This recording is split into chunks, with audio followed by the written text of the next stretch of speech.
What do we want to talk about? I am him. I am him.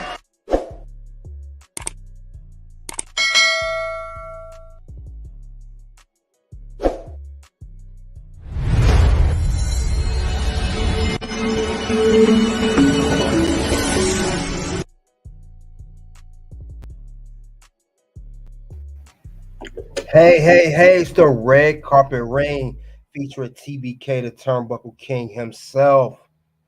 Got another good one for you guys today. Before we get into it, this book is about Chris Jericho. No, it's a 4-letter word audio book, part 1. Before we begin, let's play the interview of Chris Jericho talking about this particular book. So with that being said, let's get into it, and then I'll go into my little interlude before we begin. Thank you all for coming out. In this book. So yes. I've done 3 autobiographies in like 8 years.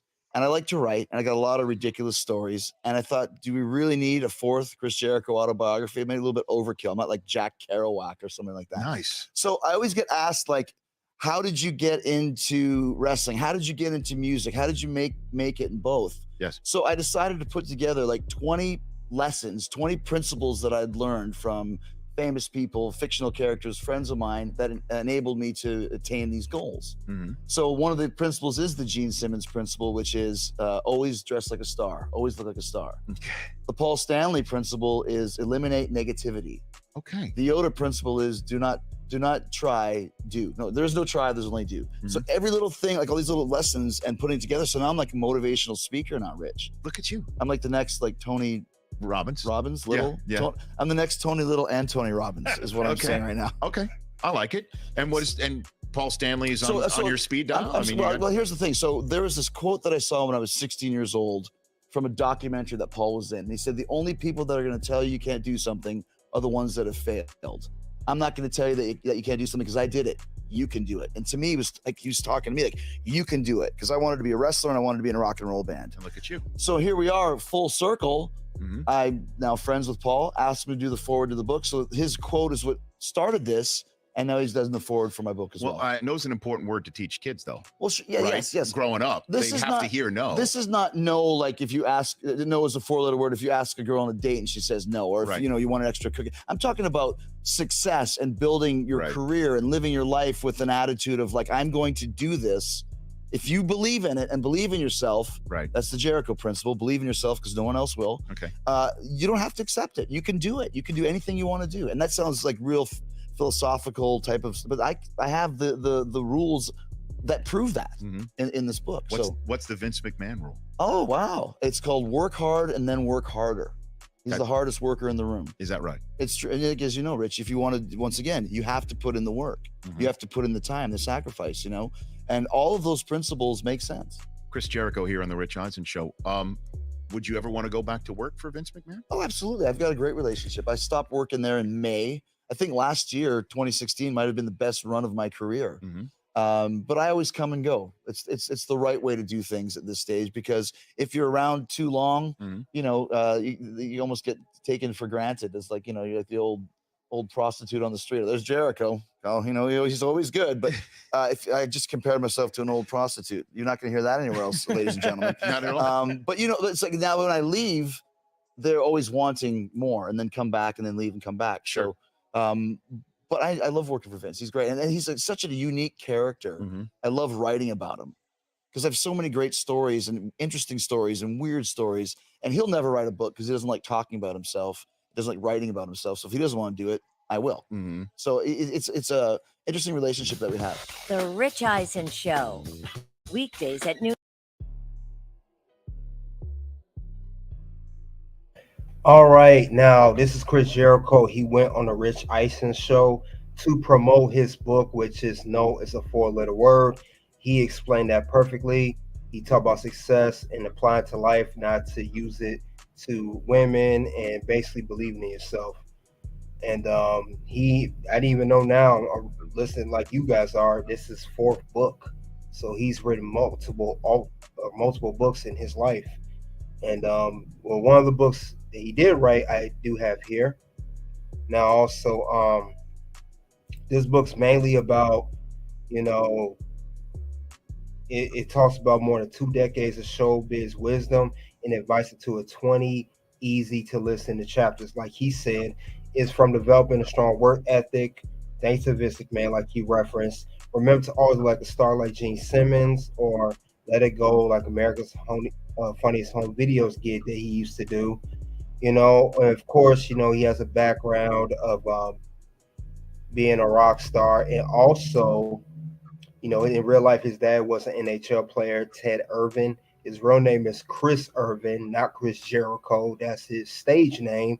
Real name is Chris Irvine. So from Canada, tough guy. You know, you know about Jericho. If you don't know about Jericho, you're gonna know about him now. Let's see who come check out in the ring before we begin. Zone, salute to you. Thanks for your support. Yes, salute to Michael P.S. Hayes. And for those you don't know, Michael P.S. Hayes means Michael Pure Sexy Hayes of the Freebirds, Fabulous Freebirds stable back in the old days. But like I said, that's his book's about. Now, I will cover about maybe 2.5 hours. There'll be multiple parts to this book. This is the first part, and I will go on to other parts after we're done here. But this will be part one of the audiobook series that we have here at Red Carpet Rain. We last covered Stone Cold Steve Austin last week. Week before that, Mick Foley, Becky Lynch, Ronda Rousey, and now we're going to add Chris Jericho to that list. And yes, Chris Jericho, you has just made the list, but a good list though, definitely a good list. So salute to Chris Jericho, salute to everything he done in his career, all the hard work, and enough for me. Let's get into the book. That's what you guys came here for. So hope you guys enjoyed the audiobook. Thank you for your support again. Like, subscribe, keep the notification bell on when I do put out audiobooks like this, especially when it's multiple parts of this nature. So you won't miss a notification when a book is being on. So that being said, let's get into it and let's enjoy the audiobook. Hope you guys enjoy it once again.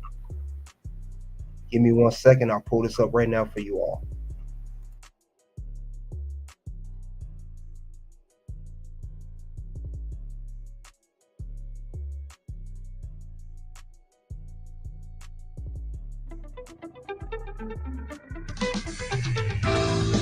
Gildan Media presents Your Coach in a Box. Affordable, mind-enriching programs.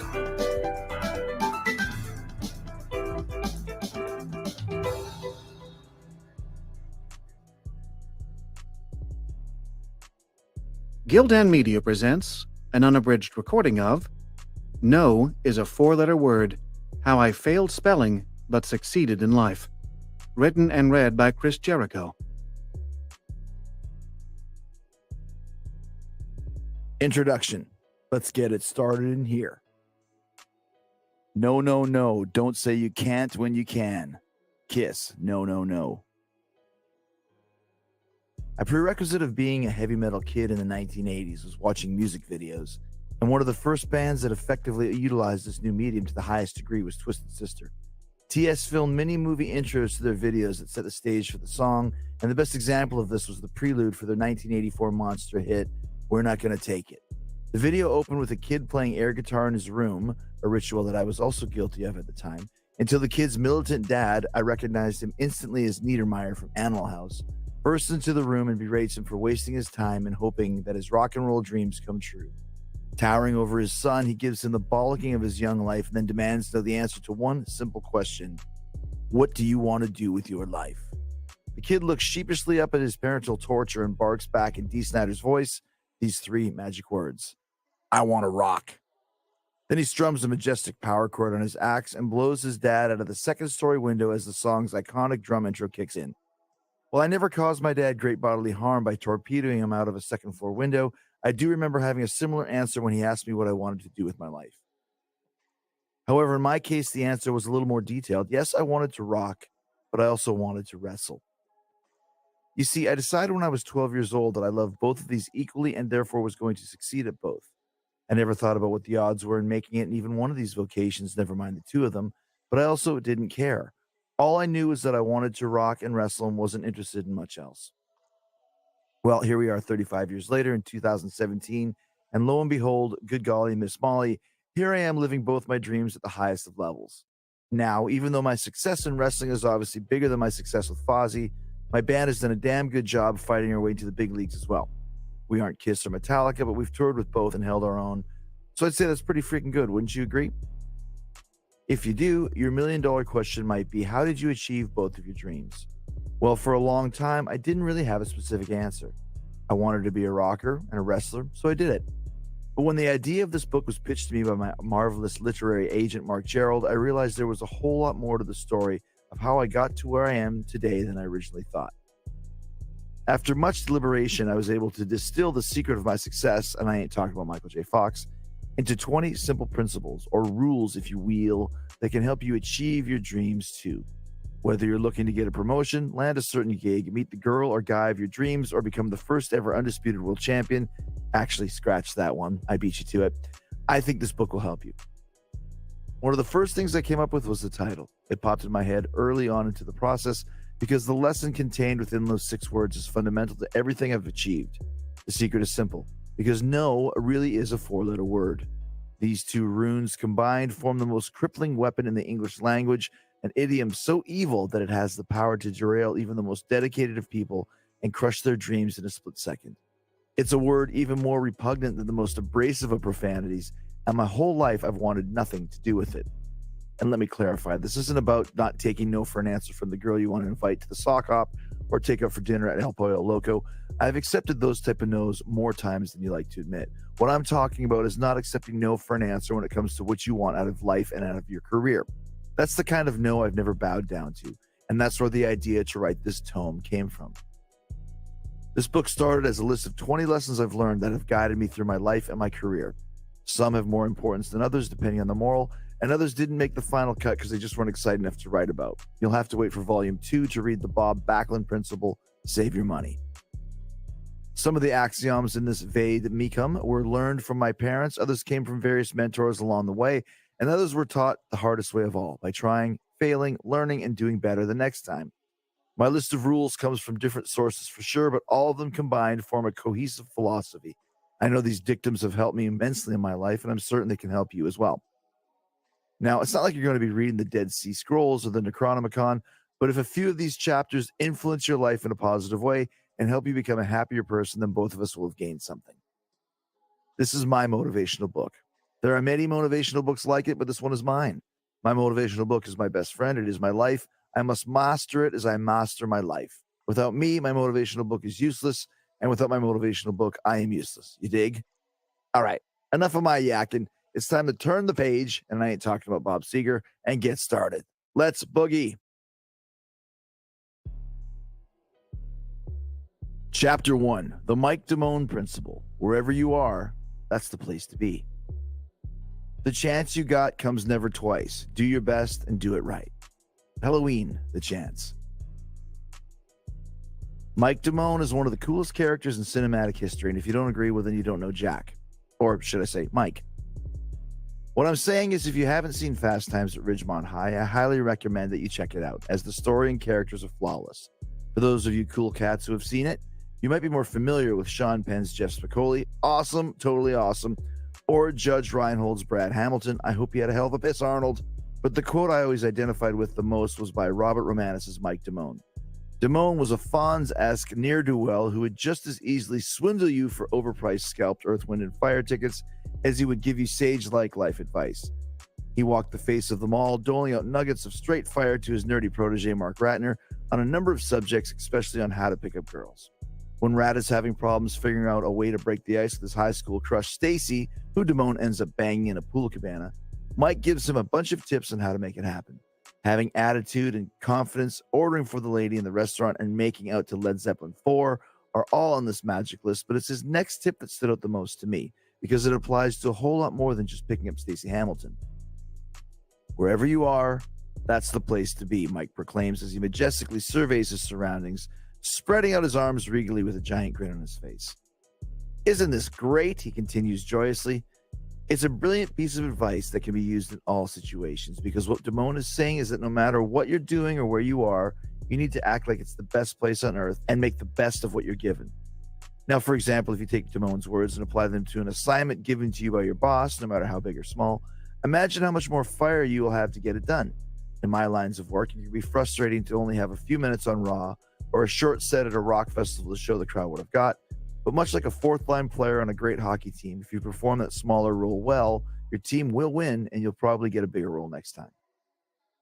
When I last saw you, Constant Reader, at the end of my third magnum opus, The Best in the World at What I Have No Idea, I had just been announced in the 2013 Royal Rumble as a surprise entrant. It was one of my favorite WWE moments, as it was a legit surprise for the sold-out crowd in Phoenix, and they went totally ballistic when I walked onto the stage. That Rumble appearance was going to be the beginning of a multi-month storyline that would lead to me working against Ryback at WrestleMania 29.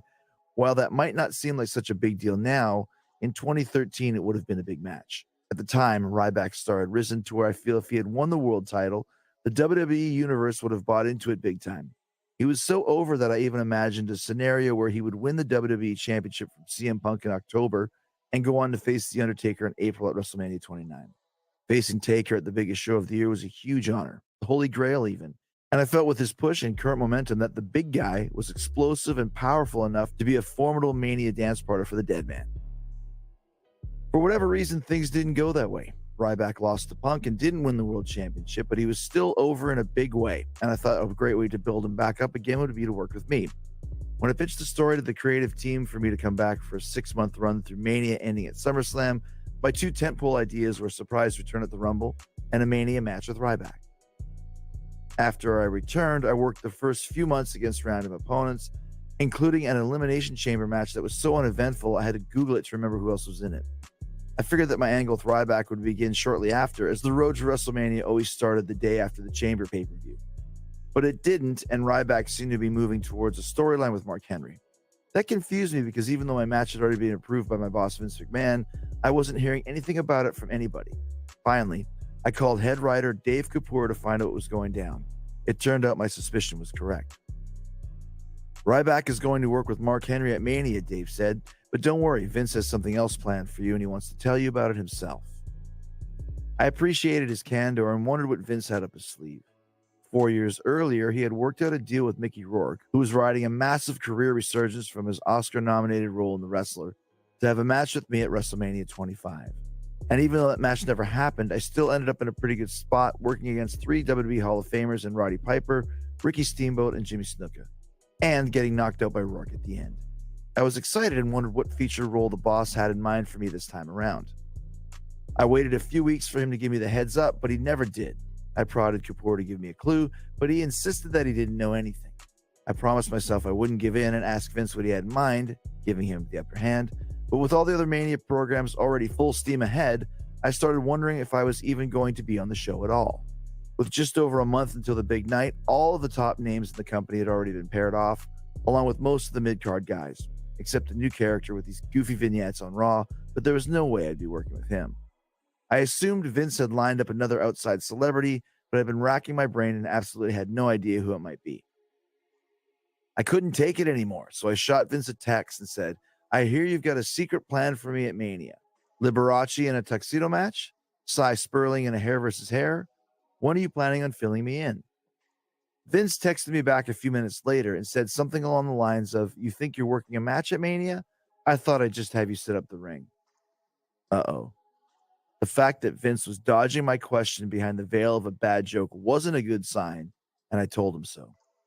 30 minutes later, my phone rang, and I saw VKM on the screen. When I answered, Vince was being over-the-top charming, littering his speech with more bad jokes and fake laughs. I felt like he was trying to butter me up before telling me something I wouldn't like. Yowza, was I right? Well, I know we talked about you and Ryback, but I want to go in a different direction. I have another idea for you. I waited in silence for him to continue. The pause was intentionally uncomfortable, and Vince continued in a serious tone. We have this new kid called Fandango. What? Fandango was the character I'd thought about earlier, whose goofy Dancing with the Stars theme gimmick had been promoted for weeks on TV with a bunch of campy vignettes. He's a good worker, and I really believe in this gimmick. I'd like to have him debut at WrestleMania, and I can't think of a bigger and better opponent for him than Chris Jericho. Vince proclaimed boisterously, like a jacked up P.T. Barnum, using his famed McJedi mind tricks to try to convince me that this was an opportunity of a lifetime. I lost all sense of decorum and lashed out way too harshly at my billionaire boss. Are you kidding me? You're going to put me in the ring with Fandango at WrestleMania? You agreed to have me work with Ryback, and now you're pairing me with a guy who hasn't even been on TV yet? The gimmick is going to be big, and I need to debut him with a bang, Chris. Get in there with him, take 90% of the match, and go straight to the finish. It didn't surprise me that Vince thought the character was going to be big because I knew exactly where he came up with the idea. A few years prior, when I was on DWTS, Vince called to tell me how proud he was that I was doing the show. We were talking about how intense the rehearsals and training were, and I mentioned how in shape the male dancers were. Oh, there's no doubt about that, he said, but they look ridiculous dancing and prancing across the floor. How can you ever take them seriously? At that moment, I knew it wouldn't be long before there was a character based on a male ballroom dancer, and here he was. This reminded me of when I predicted a heel-wearing scarf character after Vince mocked me for consistently wearing one. Scarves are cool, and if they're good enough for Keith Richards, they're good enough for me. Sure enough, a few weeks later, Alberto Del Rio was walking to the ring wearing one of his own. I've since reclaimed the scarf heat for my own act. But despite Vince's suggestion of squashing Fandango, I still wasn't happy about the idea and trying to give him some other options. What if I challenged Wade Barrett for the Intercontinental Championship instead? We could come up with a story where I'm chasing my self-record-breaking 10th IC title by trying to beat my former protege. I'd been Barrett's mentor on the inaugural season of the original NXT show, which was based around 8 rookies being advised by their individual pros. And Wade was my rookie, so the angle was a no-brainer. Vince didn't agree. Oh, come on, nobody remembers that. Besides, this Fandango character is a real heat magnet, and the kid has a ton of personality. This is the way to go. Vince was right in the fact that Johnny Curtis, who was playing Fandango, was charismatic and a good worker. I just didn't think debuting him at Mania against me was best for my business. But alas, I knew the battle had been lost. It doesn't matter what I say at this point, does it, Vince? This is the way you want it, and nothing I say is going to change your mind, is it? Nope, this is what I want. Whatever, I spit out and hung up on him. I was pissed off and felt double-crossed by Vince. When I called Kapoor and told him that my Mania opponent was going to be Fandango, even he couldn't hide his surprise. Wow was his one-word answer that said more than 1,000 words could have. I was caught somewhere in time, mad as hell, and thought about simply refusing to do the match. Vince had no right to treat me this way, and broken promises didn't sit well with me, especially when that meant I was going to be saddled in a prelim match at the biggest show of the year. What should I do? Where should I turn? Who could give me the advice I needed to make the right decision? There was only one man wise enough for that. The Undertaker. I called and told him of my conundrum. He listened to my concerns and then calmly gave his analysis. Listen, man, I know how you're feeling right now, but let's be honest. Either you do the match or you quit, and you'd be stupid to quit because this really isn't that bad. I know everybody talks about my WrestleMania winning streak, which at the time was 20-0, and over the last few years, those matches have been pretty damn good, but they weren't always that way. Vince put me in there with a lot of dudes who weren't exactly easy to work with. He mentioned no names, but guys like Giant Gonzalez, King Kong Bundy, and a way past his prime Jimmy Snuka crossed my mind. But I did the best I could with what I was given because it was my job. It was Vince's call, and I did what he wanted. So take this opportunity Vince has given you, do your best, and make it good. If you do that, he will take care of you. Honestly, Chris, this is part of your job, so go do it. Everything he said was right, and deep down inside, I knew it. I just needed to hear it from him, and once I did, it was all systems go. And I ain't talking about the Vinnie Vincent invasion, with no looking back. This was my mission, and I was going to accept it and do everything I could to get both Fandango and the Angle over as much as possible in the short amount of time I had. My first thought was I needed to get the fans familiar with the Fandango character as quickly as I could, and the best way to do that was to mess with his name so they would recognize it. So in our first meeting, I decided to mispronounce it in as many ways as I could think of. When he made his debut appearance on Raw by interrupting me in the middle of a backstage promo, I asked him his name and he replied, Fandango. I stared at him in silence until he said it again, and then I tried to repeat it. Fandango. He corrected me and said his name again. Fandango. Fandung hole. He had a conniption fit and repeated his moniker for a third time. I proceeded to beat the dead dancing horse by throwing out a litany of butchered attempts to get it right. Fanjango, Fandangle, Fandodge Durango, Fan Sweet Mango, Fan Wantango, Fandingo Ate My Baby-O, that was my personal favorite, and finally, Fan Bingo was his name-o. Instantly, we established his name and the fact that I couldn't or refused to pronounce it correctly. It gave me and the fans something to sink our teeth into right off the bat, which the angle desperately needed. The next step was to get him over as a serious threat. With a gimmick that campy, it would be easy to dismiss him as a joke, and I didn't want that happening on my watch. Fandango was a good worker with a great top rope leg drop for a finish, so I worked on getting that over. It was an impressive looking move, and I had him nail me with it every time he attacked me for the next few weeks. Even when the plan was for me to get one up on him, I changed it to him beating me up and hitting me with the leg drop again. Everybody knew me and my moves, but nobody had seen what this dancing fool could do, and we had to establish that he was dangerous. Over the next few weeks, it was basically a rotating pattern of Fandango beating me down, always culminating with a top rope leg drop, combined with me mispronouncing his name. It wasn't much, but it was all we had, and in the end, it did the trick, because the time we got to Mania, there was interest in the match. Not huge, but more than I was expecting due to a combination of my strategy, Fandango's kitschy character, and his catchy I Dream of Jeannie-style entrance music. Some fans were even starting to dance along with his theme song, moving their arms up and down in time with the game show theme jam while humming along with the melody. So I took solace in the fact that some fans were looking forward to the match, and even though others thought it was a waste of time, well, it didn't matter anyway because I was winning. Or was I? A few days before Mania, producer Dean Malenko called to tell me, much to my shock, that the finish was Fandango going over clean, and I went berserk. I called Vince and started screaming that I was sick of this double-crossing bullshit. It was bad enough that he had changed my Mania match to Fandango, but now he was changing the finish too? Vince seemed genuinely surprised at that last comment. I never changed the finish, he replied calmly. Are you kidding me? Yes, you did, I bellowed. You told me to take 90% of the match and go straight to the finish. That's what I said. Then I realized he was right. That was exactly what he said. I thought back to our initial phone conversation when he explained how he wanted the match, a verdict that I had just repeated to him verbatim.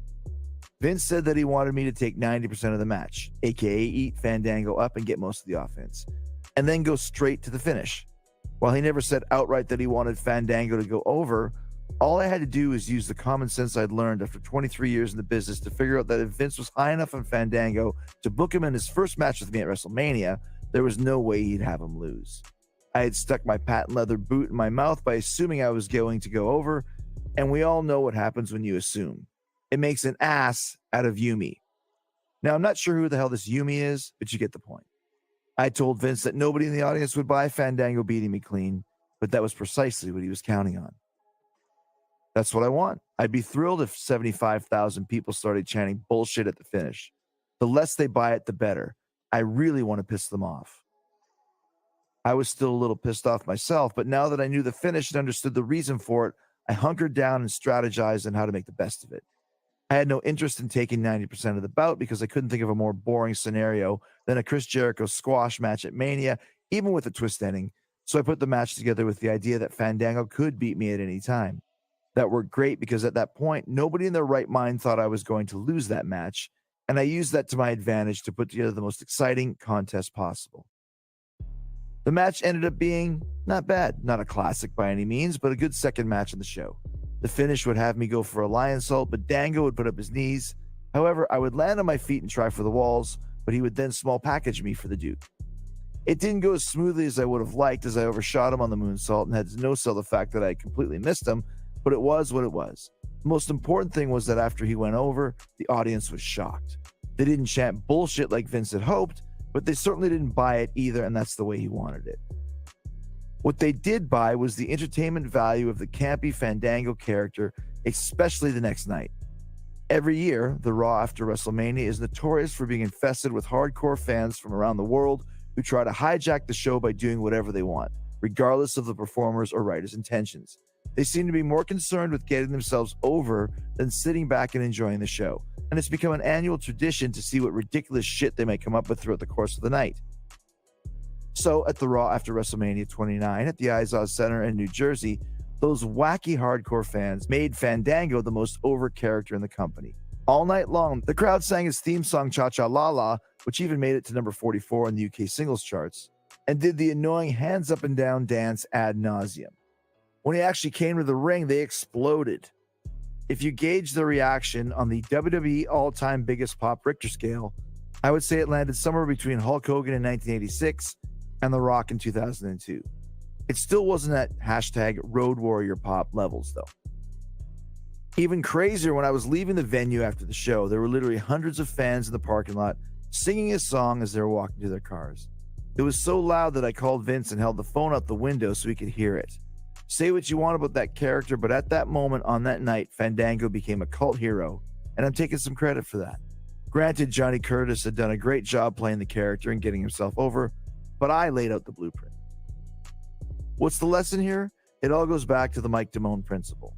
I had been given an unenviable task, and even though I was furious about it at first, I eventually set my sights on doing the best job I could with the situation I was put in. I did my damnedest to make the Jericho versus Fandango match the place to be. Now, in the long run, the Fandango gimmick ended up being just a fad, and a few months later, the Dancing Inferno was put on the back burner. But I'm proud of what Johnny and I were able to accomplish together during those few short weeks, and I'm glad to see that at the time of this writing, he's got a good thing going on the WWE main roster, teaming with Tyler Breeze as Breezango. And even though the Fandango angle has become a private joke between Vince and me, when I won the 2014 Slammy for Extreme Moment of the Year, Vince chose Fandango to accept the trophy in my absence. When I got my Mania check, I was surprised to see it was one of the biggest payoffs I've ever received. It was more than I got for headlining WrestleMania 18 against Triple H, and the same as what I made for challenging CM Punk for the World Championship the year before. Undertaker's advice was right. I had made the most of the chance Vince had given me, and he had taken care of me in return, handsomely. The Damone principle applies to rock and roll as well, as I learned when Fozzy was on the Do You Want to Start a War tour and we were asked to play in the widely popular KISS cruise, sailing from Miami to Jamaica over the course of 4 days. All that was required from us was to do 3 shows, 1 meet and greet, and I would record a podcast episode of Talk is Jericho with KISS mega manager, the legendary Doc McGee. We jumped at the chance. Hell, I would have done a dozen shows for free and swabbed the poop deck with poop if they wanted us to. I mean, come on, we would be touring with motherfucking KISS. We were stoked when we boarded the Norwegian Pearl in Miami like the damn rock stars that we were. We checked in and were given a packet that listed our schedule for the trip, including the set times for our 3 shows.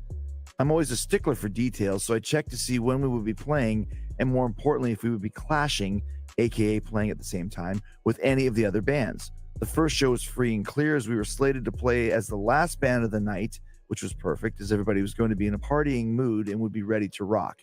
I was right, as the show was jam-packed and the crowd was raucously raucous. The third show was in the middle of the day on the main deck, so I figured we would have a decent crowd, even if it was just rubberneckers having a Mai Tai or hanging out in the sun. Once again, I was right. But it was the second show's set time that made me shiver me timbers. The gig was the next night at the seemingly prime time of 8 p.m., which under normal circumstances would have made me happy. But that particular time slot scared the shit out of me for one reason. We were playing at the same time as KISS, on the KISS cruise. Isn't this great? When I asked the cruise director, he wasn't as cute as Julian McCoy, why on God's gave rock and roll to you Green Earth they would book a band to play opposite KISS on the KISS cruise, he explained that the theater they were playing only held 1,500 people and there were almost 3,000 on the ship. So those who weren't able to get in to see KISS would be ready, willing, and able to rock with Fozzy instead, right? Wrong. What he didn't tell me was that there were big screens scattered throughout the ship showing a live stream of the KISS concert as they played their classic album Alive in its entirety. Duh. Who in the hell is going to show up to see us play? Maybe not even me, as Alive was one of my favorite albums, and I wasn't sure I wanted to miss that for my own Fozzy show. But instead of caving in under the crushing disappointment and slight embarrassment of playing in front of the 112 people who showed up on the main deck that held about 2,500, we decided to make the best of what we've been given and make our Fozzy gig the place to be on the ship at that time. I didn't care that KISS was hosting us. We wanted all 112 of those people to have the time of their lives and go back home thinking that even though KISS were the kings of the mountain, Fozzy would be the next ones to take the oath. We went into that show with the attitude that we wanted to give KISS a destroyer of their own and blow them out of the water, pun intended. And those few people who chose to spend their night with us were rewarded with a hotter-than-hell rock show for sure. We worked that tiny crowd just as hard as if we were rocking them in Madison Square Garden, which was the mindset of KISS themselves in their early club days. It ended up being one of my favorite shows we've done, made even more memorable by the fact that it was Halloween night. So there were quite a few rockers in the crowd dressed in costumes, including me wearing Paul Stanley's 1973 Bandit makeup, and another dude dressed up as a toilet. Have you ever seen a commode moshing? It's quite the sight. Thankfully, we weren't the shits as we tried to wipe the floor with KISS. See what I did there? And when the last song ended, we had gained an additional 112 lifelong Fozzy fans. Evidently, those 112 people wasted no time telling everyone how much fun they had at our show, because when I saw Doc McGee the next day, he told me, "I heard you guys had a great show last night." Really? Where'd you hear that? There was hardly anybody there. We're on a cruise ship, Chris. Word gets around pretty quickly. Good point. The bottom main line was that we had made the best of what we were given that night, and the good news traveled fast. Wherever you are, that's the place to be, Damone had said. And on that night, the place to be was at the Fozzy gig on the KISS cruise. Isn't this great? Chapter 2, The Jericho Principle. Believe in yourself or nobody else will. I just feel I can be anything that I might ever wish to be and fantasize just what I want to be, make my wildest dreams come true. Iron Maiden, Wildest Dreams. Rock star or pro wrestler? That was my quandary when I was 14 years old. Both captured my imagination, and even though I didn't have much of an understanding of what being a rock star or a wrestler entailed, I had a feeling, an instinct, that I could be good at both. The problem was they seemed as unattainable as the hottest girl in my high school, Roxanne Falk. I had a huge crush on her, and at first she wouldn't even give me the time of day. But after months of flirting, wooing, and charming, I'm proud to say I ended up making out with her once on the dance floor at a social. Yeah, I know I said once, but it still counts. Swapping spit with Roxanne was a great motivator for me, because it showed that with enough hard work and persistence, I could make even the most seemingly impossible dream come true. So after kind of conquering Falk Mountain, I set my sights on breaking into wrestling and music, but the only question was, how? Now, keep in mind that in 1987, there was no internet where you could learn about wrestling schools or find like-minded musicians to form a band with. Thankfully, I found some in high school. So I was pretty much left to my own devices. Recently, I read Arnold Schwarzenegger's autobiography, and he told the story of how he decided as a young teenager, about the same age as I was at the time, that he was going to be the greatest bodybuilder ever and the biggest movie star in the world.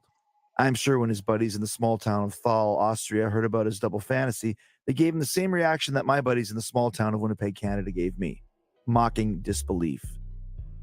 I'm sure if I said I wanted to be an astronaut and a pharmacist, or the premier of Manitoba and a rodeo clown, my friends wouldn't have batted an eye. But to say I had dreams of playing rock and roll and being a WWE champion made me look like Donald Trump's hair in a windstorm. Really stupid. I remember swimming at my friend Scott Shipham's house in the summer of 1989, and after a rousing sing-along of his mantra, "Give her, up ship's river," a dude named Pete LeDrew gave his unsolicited opinion about my ambitions. "You don't really think you're going to make it in wrestling, do you?" he said with a smirk. "I mean, you're way too small." I stared him in the eye, and then pushed his head under the water until he drowned. I spent 10 years in jail for manslaughter, and the day I got out, I enrolled in the Hart Brothers Pro Wrestling Camp. Actually, I didn't do a damn thing except tell him that I thought I could make it. But his doubts made me feel self-conscious, and even worse, hatched a worm of doubt inside my head. I didn't like that at all. Pete LeDrew wasn't being malicious, nor was he alone in his opinion about my chances for success. It's just that my dreams seemed so far-fetched to the people that knew just plain old Chris Irvine, and I heard variations of Pete's presumptions multiple times that summer. It seemed like everyone I knew felt I didn't have the size to make it in wrestling, nor the talent to get into music. Everybody, that is, but me. Those negative Negans were making it sound like I should smash my head in with a barbed wire bat for having the audacity to believe in myself, but I didn't care. I was too busy reaching out to wrestling schools and writing songs to give a fuck. You see, I never thought I was too small or not talented enough to do what I wanted to do, and I didn't appreciate anybody who felt differently. The way I saw it, you were either with me or against me in my quest for fire, and if you were against me, well, you were a muttonhead, and I didn't really have any use for you anyway. I told the story in my first book, the wildly popular New York Times bestseller, A Lion's Tale, about having a whole church full of people laugh at me when my pastor told them I was moving from Winnipeg to Calgary to pursue my dream of becoming a wrestler. That incident scarred me, and I've never returned to that church again. Bitter author's note, I've been back to Winnipeg dozens of times over the last 26 years, but I still haven't stepped one foot into that place. I guess it's always going to have negative connotations for me. Once I got out of Winnipeg and moved to Calgary to start training, things changed. I found once I stopped talking about getting into wrestling and actually started doing it, the haters and skaters dwindled. That was another lesson learned that could almost be its own principle. Stop talking about doing things and actually start doing them. My belief in myself has never wavered, except that is for the times I've been stricken by the Jericho curse. If you're not familiar with that, well, you should go back and read my 3 previous New York Times best-selling books, Junior. Long story short, throughout my wrestling career, whenever I started with a new company, I always got off on the wrong foot. Whether it was in Mexico, Japan, Germany, ECW, WCW, or WWE, it always seemed that my first appearance in the company was a disaster. That's probably why I've wrestled exclusively for the WWE for the last 17 years, too scared to go anywhere else. But despite debuting in every new promotion on an all-time low, I refused to let the disheartening debuts crack the core of who I knew I was inside. It sucked to stink out the joint whenever I first appeared fresh-faced and untested in a new company, but deep down I always knew I would get over and make it to the next level. After my first weekend in ECW, when Paul Heyman mysteriously lost the tapes of my first ever TV match against Rob Van Dam, I had a sneaking suspicion that those tapes were actually fine and all dandy, but Paul didn't want to air the match because it sucked. I never asked, but it was nearly enough to crush my ego. I mean, it had taken almost 1 year to get booked in ECW, and the first TV match I had was so bad it was erased from existence? That's not good. But I knew I would do better, so I held my head high and promised myself the next time would be different, and it was. As the next weekend, I tore the house down with Mick Foley in Queens, and again the next night against Taz in the ECW arena. It had taken me a minute, but I regained my stuck mojo pretty damn quickly, albeit after letting myself and my peers down first. Unfortunately for me, the curse bit me in the ass again when I started a new company a few months later. After my first WCW match with Mr. JL at a TV taping in Dalton, Georgia, Booker Terry Taylor walked past me and snorted with disgust. "Are you sure you have any clue what the hell you're doing?" Wow. Nice confidence builder. I was nervous enough already, and that little quip almost killed me right there. It sucks to have a stinker, or an abortion as we call it in the biz, and get chewed out by the booker, but it's even worse to have to come back to the dressing room and face your fellow performers. When I walked back into the locker room, most of the guys suddenly found something very interesting about the toes of their boots and kept their heads to the floor. I guess it was either that or look me in the eye and laugh as they were so embarrassed for me. Thankfully, Eddie Guerrero pulled me aside and gave me a pep talk. "I know that wasn't the real you.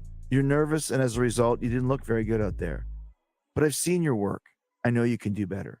Next match, just take your time and beat Chris Jericho. That will be more than enough to get you over with the fans and impress everybody here." His words stuck with me during my next match with journeyman wrestler The Gambler, and with the help of his advice, we had a good match, and the curse was vanquished once again. Thanks, Eddie. By not panicking and following my instincts, I proved to Terry Taylor and everyone else in WCW that I did, in fact, have a clue what the hell I was doing. But that wasn't the end of the curse. After my mediocre first match with The Rock on Monday Night Raw, Jeff Jarrett asked me how I thought it went. That's the telltale sign in wrestling that the person asking the question thought your match was the shits of the drizzling variety. I knew the match wasn't good, but when Jeff asked, I replied it wasn't bad, but it'll be better next time. It was the first thing that came into my mind, and it was the truth. Once again, I knew I could do better, although it's up for debate how many others in the WWE locker room circa 1999 agreed with me. But it didn't take long for them to change their minds. Once I got my wings and figured out how to adapt to the WWE way of doing things, I had great matches with almost all of them, including The Rock. He became one of my favorite opponents, and we headlined multiple pay-per-views together, exchanged the world title a few times, and even had what he claims to be his favorite match ever at a live event in Honolulu, Hawaii. Even though I started performing up to my potential and earned the respect of my peers, I still wasn't immune to the odd abortion here and there, including a match against Raven on Raw a few years later. It was one of those nights, and even though we'd had great matches in the past, that time it just didn't click and was embarrassingly bad. In the early 2000s, they would set up a TV and catering and air Raw the next day before the SmackDown tapings. I was hanging in the back of the room when the Raven match came on, and I'll never forget Steve Austin laughing in disbelief and throwing his baseball cap against the wall in protest of how rotten it was. If I could have pulled the TV plug out of the wall, summoned a battalion of skeleton zombies to attack the arena Evil Dead 2 style, and opened the earth to swallow the place whole, I would have. But alas, I was just a mere mortal and the proprietor of a crappy match and was forced to deal with the roasting like a real man. So I did the most honorable thing a real man could do. Snuck out the back door with my lion's tail between my legs before anybody spotted me. I skulked down the hall with the braying of Austin's guffaws still ringing in my ears and remembered something that Vince McMahon told me when I first came to the WWE. Nobody bats 1,000, Chris. That statement made perfect sense and was similar to what the great Mexican luchador Negro Casas told me after I majorly screwed up the finish of our main event match one night. You can't change today. You can only learn and change tomorrow. Sage advice indeed. You can't always hit a home run, but when you strike out, remember the times you did nail it out of the park and let the confidence of that experience buoy your mentality. I haven't always made the right decision or done the right thing, but I gave it my all every time, and I never stopped believing in myself. Although to this day, if I listen really hard on a cold, windy night, I can still hear the howls of Stone Cold Steve Austin booming inside my head. Chapter 3, the Keith Richards Principle, find a way to make it work. Making it work takes a little longer. Making it work takes a little time. Doug and the Slugs, making it work. I really don't like it when I ask somebody to go somewhere and they say something like, I'd like to go, but I have to work tomorrow. Or I want to go, but I don't have a friend to go with. Blah, blah, blah. If you don't want to go, that's fine. But if it's something you really want to do, then don't give me excuses. Have to work in the morning? Then drink an extra cup of coffee if you're tired. Don't have somebody to go with? Go solo and make friends. It's easy to think of 100 reasons why something won't work, but I'd rather find the reasons to make it work. If you want your dreams to come true, stop thinking of excuses and start making realities. This is the way I've always lived my life, and that credo remains my golden rule to this day. When Fozzy was offered the chance to support Motorhead in 2005 at their 30th anniversary show in Los Angeles, it was too good of an opportunity to pass up. It was a huge chance for us to play with one of the most legendary bands in rock and roll history, and just being on the same bill with them would put us on a different level. The problem was we weren't touring at the time, and it wasn't exactly an easy trip to Los Angeles for an Atlanta-based band. It's expensive to fly to the other side of the country for a one-off show, and there were a dozen reasons why we should have declined the offer. But there was one simple reason to say the heck with it and find a way to make it work. We wanted to do the gig, so we did it. We pooled our resources and frequent flyer miles, called our West Coast endorsers to set us up with gear so we wouldn't have to pay any shipping costs, took care of the financial details, and the next thing you know, we were rocking the stage as the opening band for fucking Motorhead. Now, I can't say that we tore the house down with the fans. Most of them stood staring at us like we had cocks for noses, but we created a relationship with Motorhead and left a good impression on them. So much so that guitarist Phil Campbell played with us on stage at the Whiskey A Go-Go in LA and the Bloodstock Festival in England, and even played the solo for She's My Addiction on the Sin and Bones album at his request. Lemmy saw our set that night and liked our good fucking energy, which started a friendship between him and me that lasted until the day he died. So many great things happened as a result of us going out of our way to play that show, even though it would have been way easier to just stay home and save the money. But we found a way to make it work, and we were glad we did. One of my favorite movies is the original Dawn of the Dead. The remake is pretty badass too. And there's a scene towards the end where Ken Foree's Peter is trapped on the top floor of a building surrounded by zombies. Even though a chopper awaits to take him to safety on the roof above, he's tired of fighting and doesn't have it in him to get through the maze of the undead. Broken, beaten, scarred, he puts his revolver up to his forehead, but before he can muster up the will to pull the trigger, he sees a clear path through the mass of walkers, shakes himself out of his suicide pity party, and makes a run for it. He fights his way through the pack, races up a ladder to the roof, and climbs in the chopper to safety just as it takes off. That scene is the perfect example of what I'm preaching to you today, constant reader. Peter could have just rolled into a ball and waited to get eaten alive by the flesh-chomping zombies, but instead he beats the odds and survives. There's a lesson there. It may not be easy, but you can always find a way to make it work. Even if we're talking about the struggles we face every day, it's worth it to battle through the zombies to get what you want. Battle through the zombies actually sounds pretty kooky. Please press pause on this audio right now and go post hashtag battle through the zombies and tag @IamJericho while you're at it. And while I'm waiting, I'll just hum my favorite Van Damme substitution song. What's a Van Damme substitution song, you ask? Well, I'll tell you. Because that's the start of the story of how I was able to hashtag battle through the zombies to meet Keith Richards. Back in 1990, when I first moved to Okotoks, Canada to train with the Hart brothers, I didn't have a pot to piss in nor the piss to fill it. So when I was invited to live with Bev and Jerry Palco in exchange for painting the fence surrounding their massive farm, it was a godsend. They were amazing people, and I wouldn't be where I am today without them. Their son Tyler and I became great friends, still are, and we spent a lot of time hanging out and listening to music and watching TV. That led to us becoming slightly obsessed with two things: the dancing skills of MC Hammer and his hype man No Bones, and the acting skills of Jean-Claude Van Damme. A strange combination, to be sure, which got stranger when we decided to combine the two 90s pop culture icons. You Can't Touch This was the biggest song in the country at the time, and we thought it would be funny if we replaced the chorus with JCVD's name, which made it go a little something like this: da da da da da da da da Claude Van Damme, da da da da da da da da Claude Van Damme. Rinse, wash, repeat. Kind of stupid for sure, but it made us laugh every time. Even more ridiculous was that in order to make the name fit within the meter of the song, we had to leave Jean off and just sing Claude Van Damme. We had so much fun with it that it wasn't long before the Van Damme substitution game mutated its way into every song we heard, because it was so easy to insert the name into any chorus. Hey, Mr. DJ, let's give a few examples. Please cue up some ZZ Top. The girls come running just as fast as they can because every girl's crazy about Claude Van Damme. Okay, how about a little Der Connoisseur by Falco? Jean-Claude Van Damme, Claude Van Damme is in town, You get the point. Not only did the VDS remixes make us laugh, but I was sure if we sang them with commitment, they would make other people laugh too. For years, I hummed You Can't Touch This with the Van Damme chorus, but never had a forum to share the joke until Jimmy Fallon got his own late-night talk show. I loved his work on Saturday Night Live. I knew he would get my humor and vowed if I was ever invited on as a guest, I'd pitch the idea. I finally did get invited on to Late Night with Jimmy Fallon a few years later in 2010, but I backed off with the VDS suggestion because it was my first time on, and I thought it'd be out of line to pitch such a weird idea.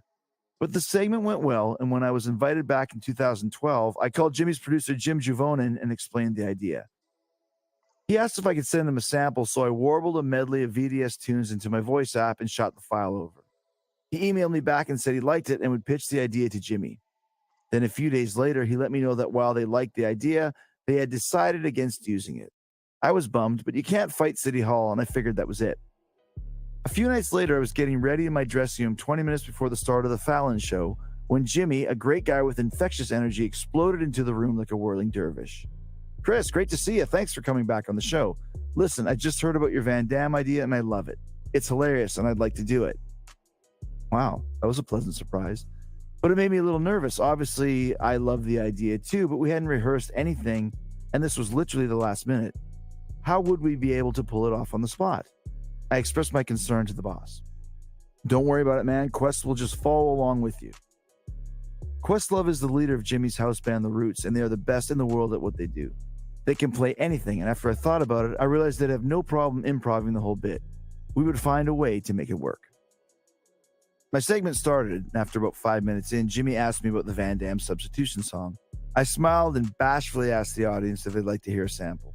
Of course they applauded, as the prospect of seeing this Chris Jericho wrestler guy singing songs about Jean-Claude Van Damme was obviously too good to ignore. I had given Quest a set list of the songs for the medley, so we started off strong with You Can't Touch This, leading straight into Sharp Dressed Man, complete with a weird shimmy and shake across the stage, and finished off with Der Kommissar. The crowd burst into legit applause at the absurdity of what they were seeing, and the Roots were spot on with their timing throughout the segment. But the best part of the whole bit was when Jimmy, who had been laughing his ass off and totally putting me over like a true pro, surprised me with a VDS of his own. He busted out Hunger Strike by Temple of the Dog and changed the chorus accordingly. Maestro, please cue up some Dog. Jimmy doing the Eddie Vedder part, Jean-Claude Van Damme. Me doing the high Chris Cornell part, Jean-Claude Van Damme, MM. Jimmy, Jean-Claude Van Damme. Me, Jean-Claude Van Damme, MM. I'd never sung the tune before, but I went for it and nailed that mofo. It was a great end to a great bit and definitely one of the funniest things I've ever been involved with on national TV. So what does this have to do with meeting Keith Richards? Hold your wild horses. I'm getting to that. About a year and a half later, I was invited back on Fallon to talk about my match with Fandango at WrestleMania 29, which happened to be taking place just 9 miles away at MetLife Stadium in New Jersey. A few days before the show, Jim Javonen asked me if I wanted to do another VDS spot. Does the Pope shit in the woods? Of course I wanted to. I told him I'd think of a new theme, and a few hours later, I hummed another medley into my iPhone, this time using boy bands as my inspiration. Maestro, please cue up a little New Kids on the Block of The Right Stuff. Oh, oh, oh, oh, oh, oh, oh, oh, oh, oh, oh, oh, oh, oh, Claude Van Damme. Then a little Backstreet Boys, please.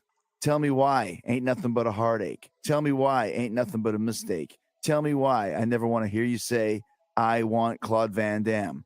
Now let's bring it back around with a little modern twist and play some One Direction. Baby, you light up my world like no one else. The way you flip your hair gets me overwhelmed. But when you smile at the ground, it ain't hard to tell.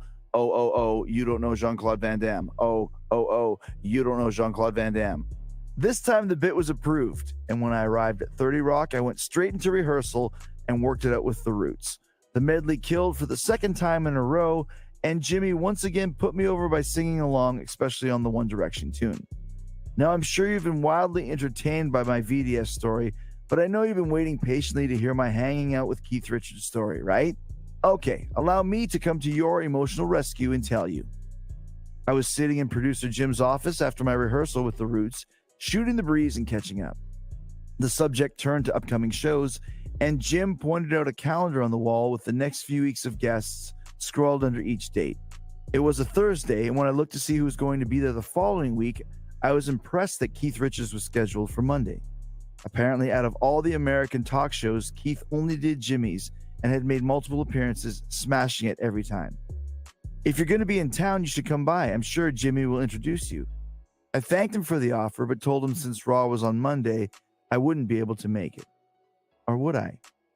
Meeting Keith Richards had been a dream of mine for years, as I'd been a Marginal Stones fan since I was a kid.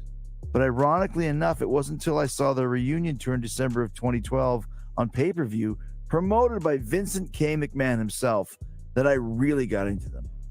Now that the Stones are one of my all-time favorites, I started thinking about the logistics of whether I might be able to make this meeting happen. Raw was 9 miles away at the Izod Center in New Jersey, and under normal circumstances, that wouldn't have presented a problem. But Jimmy taped his show at 5:30 p.m., which meant the show wouldn't be over until around 6:30 p.m., which meant I might not get out of there until around 7 p.m. That would still give me an hour to get to Raw before it started at 8, but 9 miles in New York City at rush hour could take 9 hours. However, this was a once-in-a-lifetime chance, so I decided I needed to find a way to make it work. This was a chance I had to take. After all, how many chances was I going to get to meet Keith fucking Richards, right? When Jimmy came into my dressing room before the show, I mentioned what his producer had told me about Keith. Dude, he's like the nicest guy ever. If you come down here, I promise I'll introduce you to him. He'll be happy to meet you. It sounded too good to be true, so I was very direct with my retort. Jimmy, are you just stroking me? Is this like a Hollywood thing where you're saying it but not meaning it? Because if you're serious, I'm telling you right now, I'll be here on Monday. Be here Monday at 5 p.m. sharp, and I'll introduce you to him. No bullshit. I'll make it happen, Jimmy said. Well, once he said that, there was no way that I wasn't going to take him up on it. But how was it going to work? There were still a dozen things that could go wrong to cause me to be late for Raw or even miss it completely. It would have been a lot easier to thank him for the offer and try to catch Keith the next time he was in town, but I knew there might not be a next time, so I had to find a way to make it happen now. The first step was to hire a car to take me into the city. If I didn't have to worry about parking, that would save me some serious time. I could get dropped off directly at 30 Rock and have the car wait until I was done, and then have it take me back to Jersey pronto. If the traffic wasn't too bad and I was able to connect with Keith directly after the show, I could be back at the arena by 7:45 p.m., which would be great, unless I was in the first segment of Raw at 8 p.m., in which case I'd be cutting it way too close. So the next step was to try and see if my segment could be placed later in the show. It was the day after my big loss to Fandango at Mania, so I was scheduled to rush the ring as he cut a promo and give him a beatdown. There wasn't much to rehearse, which helped my cause, so I tracked down Dave Kapoor and told him about my plan to see if he could help. That's up to Vince, but I'll do the best I can to have it put on later. I knew Dave would do what he could, but he wasn't the boss. And even though my original strategy was to kayfabe Vince about my journey into the city, I knew the smarter move was to keep him in the loop. That way, if something went wrong, at least he would know about it. But there was a much bigger potential problem. What if he said no? That was a chance I was willing to take, but if he forbade me from going and I had to decide between the WWE and Keith, I honestly wasn't sure which one I'd choose. The good news was that since the Stones were Vince's favorite band, not named AC/DC, he had seen them live, hired a Stones cover band to play a WrestleMania after party, and like I said, promoted their reunion concert a few months earlier. I figured if anybody would understand my desire to meet Keith, it would be him. I found Vince in his office and explained that I had the chance to meet Keith in the city, but might not be back to the arena until close to showtime. I know you understand how rare of an opportunity this is, Vince, and I really want to do it. It would really help me if you could put me as late in the show as possible. I really think I can make it back in time. Vince looked at me with a reflective gaze. I've never met any of the Stones, he mused. I was supposed to before the pay-per-view we did together, but traffic was bad, and I missed my shot. Then he stared at me sternly. Well, Chris, you have to go. I'll try to put you on later in the show, but don't fuck me on this. You better have a plan A, B, and C to get back here in time. I'll rent a helicopter to get me here if I have to, Vince. I won't miss Raw, I promise. We shook hands as he told me to have a good time, and that was that. It reminded me of the time I asked my mom if I could sleep over at my friend Gooj's house when I was 16 years old, knowing that he was having a party and we were going to be drinking. When she said yes, I felt like I had just escaped from jail, and I was feeling that same euphoria of freedom, sounds like an album title, right now. However, as cool as drinking with the Gooj was, I had a feeling that hanging out with Keith was going to be a whole lot cooler. The SUV showed up at the arena at 4 p.m. sharp, and I was off to the city. Traffic was pretty light, and I arrived at 4:30, a full 30 minutes early, so I picked up my credentials from security and went up the elevator to Fallon's green room at the end of the hall. I walked in and was surprised to see Dennis Rodman sitting on the plush green couch, surrounded by his entourage. I hadn't seen Dennis in 15 years since we were both working in WCW. He was a hot commodity at the time, and Eric Bischoff had signed him for a handful of pay-per-views that had drawn some pretty big numbers. Even the one where he arrived an hour before the show and fell asleep in his corner holding the tag rope during the match. But overall, Dennis was a good guy, and it was nice to see him again. We shot the breeze for a few minutes, and he told the story of how he had recently been with Kim Jong-un in North Korea and had attempted to facilitate world peace by arranging a phone call between Kim and President Obama. However, the tale was cut short when Jimmy, ever the ball of energy, popped his head into the room and said, "Hey, Dennis, great to see you, man. Chris, are you all set?" I nodded and followed Jimmy out the door. The fact that he hadn't invited one of the top 10 most famous players in NBA history to join us showed just how exclusive this meeting really was. Keith just arrived and he's in a great mood. I know you have to get out of here, so let's go see him now before he gets busy. I was amazed by Jimmy's hospitality and how concerned he was with my situation, despite the fact that he had his own national talk show to prepare for. But none of that mattered as we rounded the corner and stopped at a closed door. Jimmy knocked twice, and a middle-aged lady opened it and let us inside. We walked into the small 16 by 16 foot room, and there was Keith Richards, one of the biggest rock stars of all time, standing in the corner. He was a few inches shorter than me with a gray headband wrapped around his tousled gray hair, smoking a gray cigarette.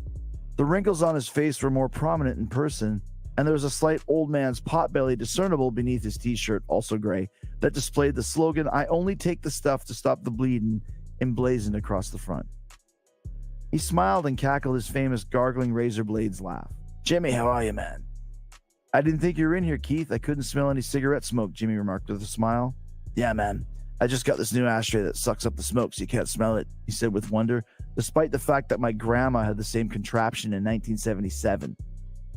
"Keith, this is my friend Chris Jericho. He's with the WWE and just wrestled in MetLife Stadium yesterday in front of 70,000 people. Keith took a drag of his smoke and slurred, "Far out, man." I'm sure he was thinking, "Wow, you played one stadium? Congrats, kid. That's a good little accomplishment for you.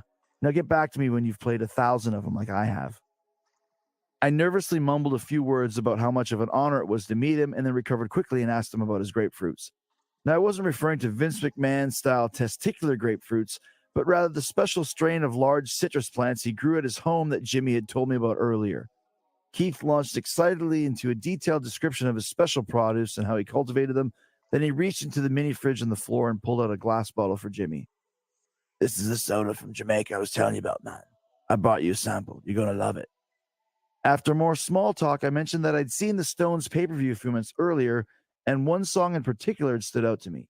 They had done a smoking rendition of Freddie King's Going Down, featuring a high-powered four-man guitar duel between Gary Clark Jr., John Mayer, Ronnie Wood, and Keith himself.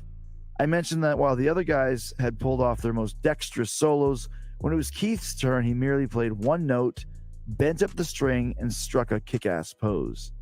Then he swaggered back to the drums like a fucking boss with a shit-eating grin. It was the coolest thing I'd ever seen, and I asked him about it. Well, everyone was playing so busy, man.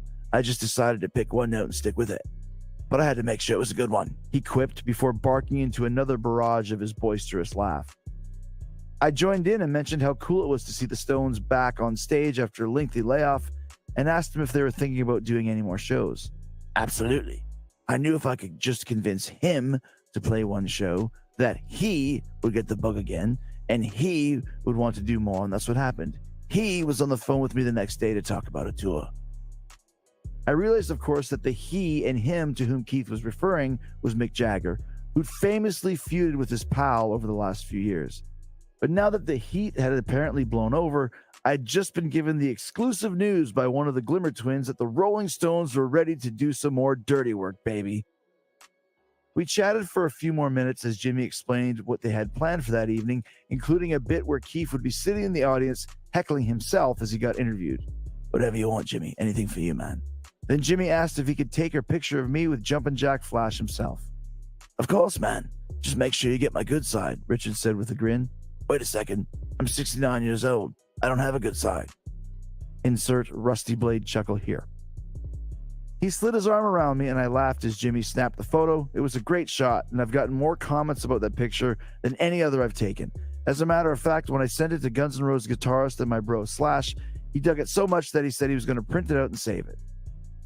Keith then told his assistant to give me one of the exclusive Keith t-shirts they had brought with them, stacked in a small pile in the corner. What size are you, man? He asked, and when I told him large would be fine, he said, take a medium too, just in case. Give the one that doesn't fit to your grandma. She'll know who I am. He cackled once again. We thanked him for his hospitality, and I shook his hand and proclaimed my eternal respect for him and his band as we left the room. Jimmy and I stood in the hallway for a few moments like excited groupies buzzing about the previous 15 minutes. I couldn't thank him enough for arranging the once-in-a-lifetime meeting, and he said, I told you I would make it happen. Then he clapped me on the back and said he had to go to work, which was perfect timing because I did too. The best part was it was only 5:15 p.m., which gave me plenty of time to get back to the Izod Center. I even had time to give my regards to Rodman, who was still in the green room, recounting his tales of Jong-un to anyone who would listen. And a few minutes later, I was in the SUV, and thanks to the miracle of no traffic, was back at the arena about 30 minutes later at 6:15 p.m. During the drive, I sent the picture of me and Keith to a bunch of my friends, including Vince. Awesome, was his one-word response. When I got back to the Izod Center, I checked out the evening's rundown taped to the wall and was relieved to see my segment was scheduled at the top of the third hour, which would be around 10 p.m. Vince had lived up to his promise and put me on as late as he could, and I, in turn, had lived up to my promise and gotten back to the arena with plenty of time to spare.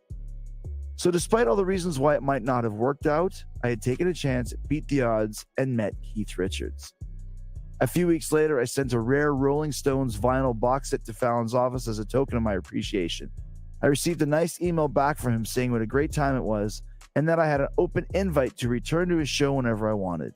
Well, I haven't been invited back since he took over hosting The Tonight Show, but when I am, I have a wicked Van Halen VDS medley that needs to be heard to be believed. I've got it bad, I've got it bad, I've got it bad. I'm hot for Van Damme. Chapter 4. The Vince McMahon Principle. Work hard, then work harder. You got me working day and night, and I'll be working from sunup to midnight. Michael Jackson, working day and night. I do a lot of stuff. Between my WWE career, Fozzy tours, twice weekly episodes of Talk is Jericho, running the Jericho Network, hosting shows, planning cruises, writing books, it's fair to say that I am at work more than most people. I've been fortunate to turn my various passions into professions because I like being creative, but the bottom line is I like working. It's fun to accept a challenge and then use my brain power to make it successful. I've always had a strong work ethic instilled in me at a young age by my parents and cultivated to the highest degree for the last 17 years by my WWE boss, Vince McMahon. As the head of a billion-dollar company that, thanks to him, has become a worldwide phenomenon, Vince hasn't shirked any responsibilities along the way. Even today, as he approaches his mid-70s, I get the sense that he works just as hard now as he ever did.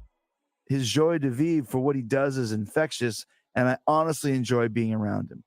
He's constantly pushing his own boundaries and has no fear of leaving his comfort zone to try new things and expand his business in various ways.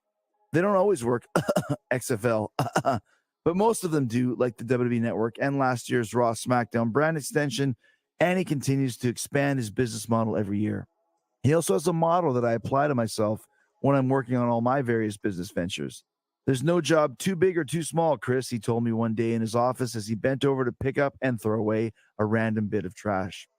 It struck me that the head of a billion-dollar company was perfectly happy taking a turn doing janitorial work because it needed to be done. His other motto is, I'd never ask you to do something that I wouldn't do myself, which is why you've seen him fall off the sides of cages, have porta potties of poop poured on him, and even dance and sing in the music video for his song Stand Back. Haven't seen it? Please go to YouTube and treat yourself now. The guy is fearless and willing to try anything if he thinks there's a chance it will benefit his company. This is an attitude I've adopted in my own life, and I promise it will benefit you in your own future endeavors as well.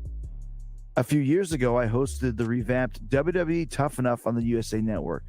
While it wasn't a huge hit, it was an amazing experience because as the host, I was expected to sit in on the production meetings led by Vince and give my opinions to better the show. Some of my ideas worked, some didn't, but more importantly, Vince taught me how to conduct myself in a professional meeting. Once, after I obnoxiously cut somebody off, he took me aside and explained that I didn't always have to be the loudest guy in the room. Sometimes it's better just to sit back and survey the situation. If you choose your words carefully, people will pay more attention to what you don't say than what you do. And then when you talk, your words will mean more. That was something that my friend Chris Benoit was great at, listening.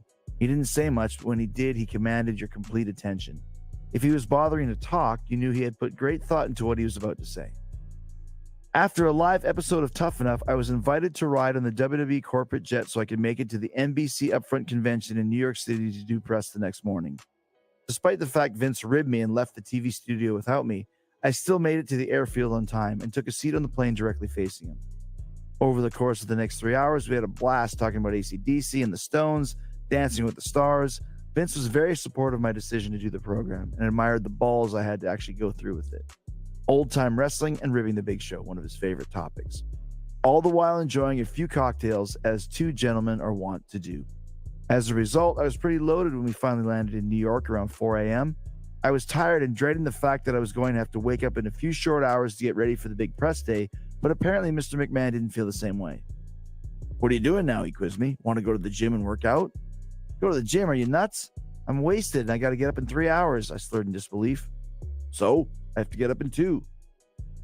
Needless to say, I didn't accept Vince's offer and went to the hotel to get some much-needed sleep. I woke up to a text from my 69-year-old boss sent while he was working out at 4:30 a.m., bearing me for not keeping up with him. Meanwhile, I was drooling all over my pillow in a drunken snooze and was barely able to get out of bed. McMahon 1, Jericho 0. When you think about it, Vince's legendary work ethic has transferred to his most successful employees as if by osmosis. Working for him inspires those of us who want to do great things in the WWE and beyond. You don't have to go far to see why Vince's employees who have been successful in other areas have ended up that way. Look at The Rock, for example. At this point, he's one of the biggest movie stars on the planet, with new movies being shot constantly, a hit HBO television series in Ballers, a successful production company producing hit after hit, and all the while maintaining an intense physical regimen. Plus, he's renowned for having a good attitude, a strong work ethic, and being very easy to work with. That comes from Vince as well, as there's no place for prima donnas in his modern-day WWE system. You're expected to do your job to the utmost of your abilities and go the extra mile without question. John Cena is another example of the McMahon work ethic personified. He was tireless in his efforts for the WWE, inside of the ring and out, including being the most requested Make-A-Wish celebrity or sports figure ever. Think about that. More kids have requested to meet John than anybody else on the planet. He's also worked his ass off to make a splash in Hollywood and has become one of the most promising comedic actors in the business today. Add in a regular guest hosting gig with the Today Show and a plethora of other projects, and you see how his work ethic is paying off. Hell, the guy even learned how to speak Mandarin Chinese in order to help break the WWE in China. Think about how much of an effort that must have taken. I can barely speak English these days. Dave Bautista also fits into this category after becoming one of the biggest, literally, character actors in the world. And if you don't believe it, find me another guy whose movies have grossed over $3 billion in box office receipts in just a few years. I take great pride in also being one of Vince's guys when it comes to my business acumen. I don't take every project I'm offered, but I'm not afraid to try new things and take a chance if an opportunity interests me. I'll also do whatever I have to do to make something happen if I think it's a smart move career-wise. When Fozzy was offered a short tour with Slash and his solo band The Conspirators by Slash himself, I knew we had to make it work no matter what. The only issue was there wasn't a lot of money offered, but there comes a time when you have to do things for the big picture, not for short-term financial reasons. In this case, the prospect of touring with Slash would not only put us in front of big crowds in the States, but also give us the chance to impress one of the greatest guitar players in history who would be touring and needing opening acts for years to come. Plus, the low money offer forced us to get crafty with the budget. Fozzy's manager, Mark Willis, and I challenged each other to make the tour happen and to make it profitable. It wasn't easy, but we did it. We made a few concessions like downgrading from a tour bus to a van and going out with only 2 crew members, but we doubled our VIP efforts, built up our merchandise, and booked a few headlining shows on the days off in between Slash gigs. We also used our in case of emergency endorsement money from the amazing people at Monster Energy, shout out to Matt Larson, that we had saved for a rainy day tour like this. When it was all said and done, after playing 5 awesome shows with Slash and 2 headlining gigs of our own, Rich Ward, Fozzy's guitar player and my partner in crime, and I were able to pay all our expenses and still walk away with a profit. More importantly, we earned Slash's respect as he told us that we were the best opening band he had on his tour so far, and high praise like that can't be bought. So even though it required a lot of planning, scrimping, and extra work to make those shows happen, it paid off big time. The point I'm trying to get across is if something is worth doing, then you need to put in the effort to make it work. And that motto is the secret behind the success of my podcast, Talk is Jericho.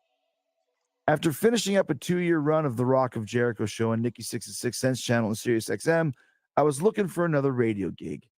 I really enjoyed the weekly interview segments on Rock of Jericho with my various musician friends and wanted to continue the chit-chat format, but wasn't sure how. Then, like a stunner out of nowhere, I got a call from Steve Austin, who had recently started doing his own podcast, asking me if I'd be interested in doing one of my own. I was excited at the prospect and thought it would be the perfect forum for me to continue to hone the interviewing skills I'd been working on since I'd studied journalism at Red River College in Winnipeg. Represent yo, 25 years prior. Steve hooked me up with his boss, Norm Pattis, who had created an audio kingdom with the Westwood One radio network back in the 70s. He had since founded the Podcast One network after having the foresight to see that podcasts were the future of radio. Norm is a charismatic guy, funny and driven, who reminded me a lot of Vince McMahon. They both had the same bravado, fearlessness, and implied arrogance that went along with being the head of a self-created multi-million-dollar pop culture empire. I'd experienced Lorne Michaels to be the same way when I worked for him on MacGruber. Check out the hilarious summit between the two of us in my humorous handbook, The Best in the World. Norm and I hit it off immediately, and we decided to work together only a few minutes after we met. The best part of starting Talk is Jericho for me was that I was going to get 100% creative control over the content of the podcast, which was important because my mission was to make Talk is Jericho more than just a wrestling show. I wanted it to reflect the diverse interests of Chris Jericho. Wrestling would be part of it for sure, but I also wanted to have musicians, paranormal experts, comedians, porn stars, athletes, family, friends, and anything and everyone in between on as well. Basically, anybody who I felt was interesting enough to carry on a conversation with me for an hour could make the cut. I wanted Talk is Jericho to be like The Tonight Show, in that people tuned in because they liked Jimmy Fallon, not because of any particular guest. So that's how I structured it. Austin was my first guest and Edge was my second, but within the next 10 episodes, I had Eddie Trunk on to talk about KISS and the Hall of Fame, M. Shadows to talk video games, Ted Irvine to talk old-time hockey, and a ghost hunter to talk elephants. Actually, the ghost hunter spoke about ghosts, but you get the idea. The wrestling guests got the most downloads, but my non-wrestling shows started drawing some great numbers right off the bat as well. As a result, Talk is Jericho was an instant hit. I was ecstatic, but my mission was to keep it a hit and also expand my audience. I felt from the start that my real competition wasn't Steve Austin or Colt Cabana, but rather Adam Carolla and Chris Hardwick, 2 podcast masters who were must-dos when celebrities had something to promote. In order to get into that rarefied podcasting era, I realized early on that the best interviews are always done in person. So I made it a rule to do phone interviews only if there were no other options. Guys like Ace Frehley and Jesse Ventura always get call-in passes. As a result, I started carrying my recording gear with me everywhere I went in a white pillowcase. It's durable and flexible, so I was prepared to do interviews no matter where I was. If I was on a WWE tour and we passed through Detroit, I would go chat with Insane Clown Posse. If I did a festival like Carolina Rebellion with Fozzy, I would arrange a chat with Corey Taylor, Vinnie Paul, whoever else I knew was on the bill. Also, by working steadily with the WWE and being in the locker room weekly, I had Kevin Owens on the week after he became the Universal Champion, and Seth Rollins the day he came back from a 6-month injury. Even though it was a lot more travel and work for me, I was delivering the best guests and the best settings, which translated to excellent show quality and ratings. Then, to take things further, if I could book a cluster of guests and make it worthwhile enough, I would travel to certain cities on my days off.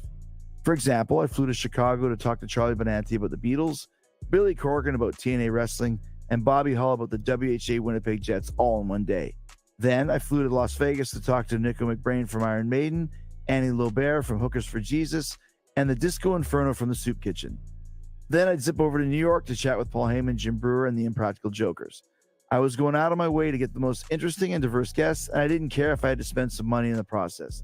Besides, the cash I spent on airfare or hotel expenses added up to only a small percentage of the increasing ad revenues I was bringing in. It wasn't easy running the entire Talk is Jericho organization basically by myself, with some help from my amazing producer, Stacey Para, and it was a lot of work to book the guests or record episodes on the same days of the gigs. Tracking a live Talk is Jericho in Toronto with Kevin Owens just a few hours before my main event at Survivor Series 2016 comes to mind. Worse yet was the mental mindfuck when guests canceled or barely made it in time to do a proper show. Like when Meatloaf got lost for 3 hours and arrived at the studio only 45 minutes before I had to leave for a flight, or when Kevin Smith was out walking his dog and totally forgot we had arranged to meet that day, or when Ralph Macchio claimed he wanted to do it but bailed every time I gave him a possible date until I started feeling like a mark and quit asking. But for the most part, the stress and extra labor were worth it because I had now developed a legitimate third source of income and created a whole new cottage industry for myself. I expanded that industry even further when Norm and I came to an agreement to start the Jericho Network, an offshoot of podcast, one that was to be operated by me. I would pick the shows and the hosts, make the deals, and decide the content for my network, which had the huge benefit of being under the massive Podcast One banner, meaning it would attract more advertisers and give the shows a certain prestige right off the bat.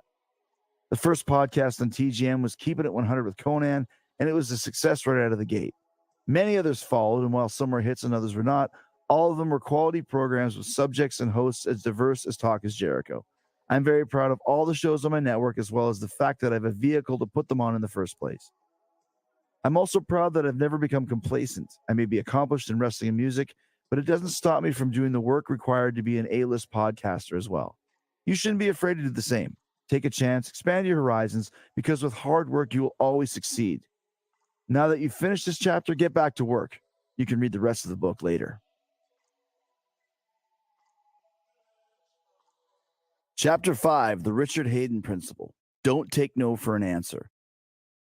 Well, I won't back down. No, I won't back down. You can stand me up at the gates of hell, but I won't back down. Tom Petty, I won't back down. Who doesn't love the movie Tommy Boy? It's by far Chris Farley's best work, boasting a great cast of supporting characters led by the sardonic straight man Richard Hayden, played by David Spade. Hayden has the unenviable job of taking Tommy on a road trip to try and teach him how to be a brake pad salesman after his father's death. Slowly but surely, don't call me Shirley, Tommy begins to understand the concept of selling the products and selling himself. But he doesn't pick it up all at once, which leads to one of my favorite exchanges in the film when Richard is trying to psych him up for the big sales pitch. All right, now it's sale time, so remember, we don't take no shit from anyone. Tommy finishes his sentence triumphantly. No. We don't take no prisoners, he retorts hesitantly. We don't take no for an answer, sighs an exasperated Richard. Now think about that phrase. We don't take no for an answer. Pretty simple in theory, right? Maybe so, but don't get cocky, kid. In reality, it's not as easy as it seems, and I ain't talking about Unmasked. I warned you earlier in the introduction of this book about the power of no. Usually when we hear that lexem, something negative happens. It's like just hearing that word gives us permission not to try. And if you don't try, constant reader, well, that's the death of your dreams. What you have to realize is that when it comes to your personal and professional goals, there's always a way to get what you want. It just takes some time, creativity, and persistence. There are tons of examples during my career of me not taking no for an answer, and you can read about them in my other 3 uber successful books, aka the greatest trilogy in literary history, or J.R.R. Tolkien was a stupid idiot hack. But rather than retell those tales, I want to do something a little different in this chapter. They say that 90% of being a good parent is just showing up. Well, in the worlds of rock and roll and wrestling, 90% of the job, or at least in terms of the hours you spent, is traveling from one gig to another and getting there in one piece and on time. It was Cooper, Alice, who once said, "They don't pay me for the show, they pay me for the other 22 hours getting to the gig." Alice has a great point, but I have a couple of other interesting thoughts to share with you that illustrate how you can have a better journey to the gig just by utilizing a little creativity. The first classy anecdote deals with a classy problem I once had back in the 90s. In 1995, I was traveling to Japan every month for a company called WAR, an acronym for the amazingly named Wrestling and Romance, racking up thousands of frequent flyer miles and getting system-wide first-class upgrades in the mail as a result. The upgrades claimed to be good for any international flight, yet whenever I tried to use them, I was told they were ineligible because Wrestling and Romance were buying me the cheapest ticket fares possible. It was frustrating to have this first-class check with nowhere to cash it, so just for fun, I would call the airlines daily for a week or so before the flight and try and upgrade. Then, when they told me my ticket wasn't the right fare class to redeem the certificate, I hung up the phone and called back instantly. After all, it was a 3-hour flight from Calgary to LAX and a 12-hour flight from LAX to Tokyo. Even though there were direct flights leaving from Calgary, WAR still flew me on connecting flights through Los Angeles, but that's another story. So I had nothing to lose, right? Finally, my persistence paid off one day when I was making my daily play dumb call, and the lady at the end of the line took my upgrade number, messed around on the computer for a minute, and asked what seat I'd like in first class. I couldn't believe I'd actually succeeded for once, and ran around my sparsely furnished apartment doing the first class dance. If you want to see this little jig, constant reader, ask me to show it to you the next time we meet. And basking in the glow of my good fortune. I continued calling before every tour, and even though I only got upgraded a few more times, it was a lot better than sitting in middle seat smoking every flight. More importantly, that experience taught me that certain airline employees can pretty much do whatever they want, and if you keep trying, sooner or later you'll find somebody who can help you with what you need. Another example of this airline enigma happened after I went to the 2016 Rock and Roll Hall of Fame ceremony in New York City with my wise cousin Chad.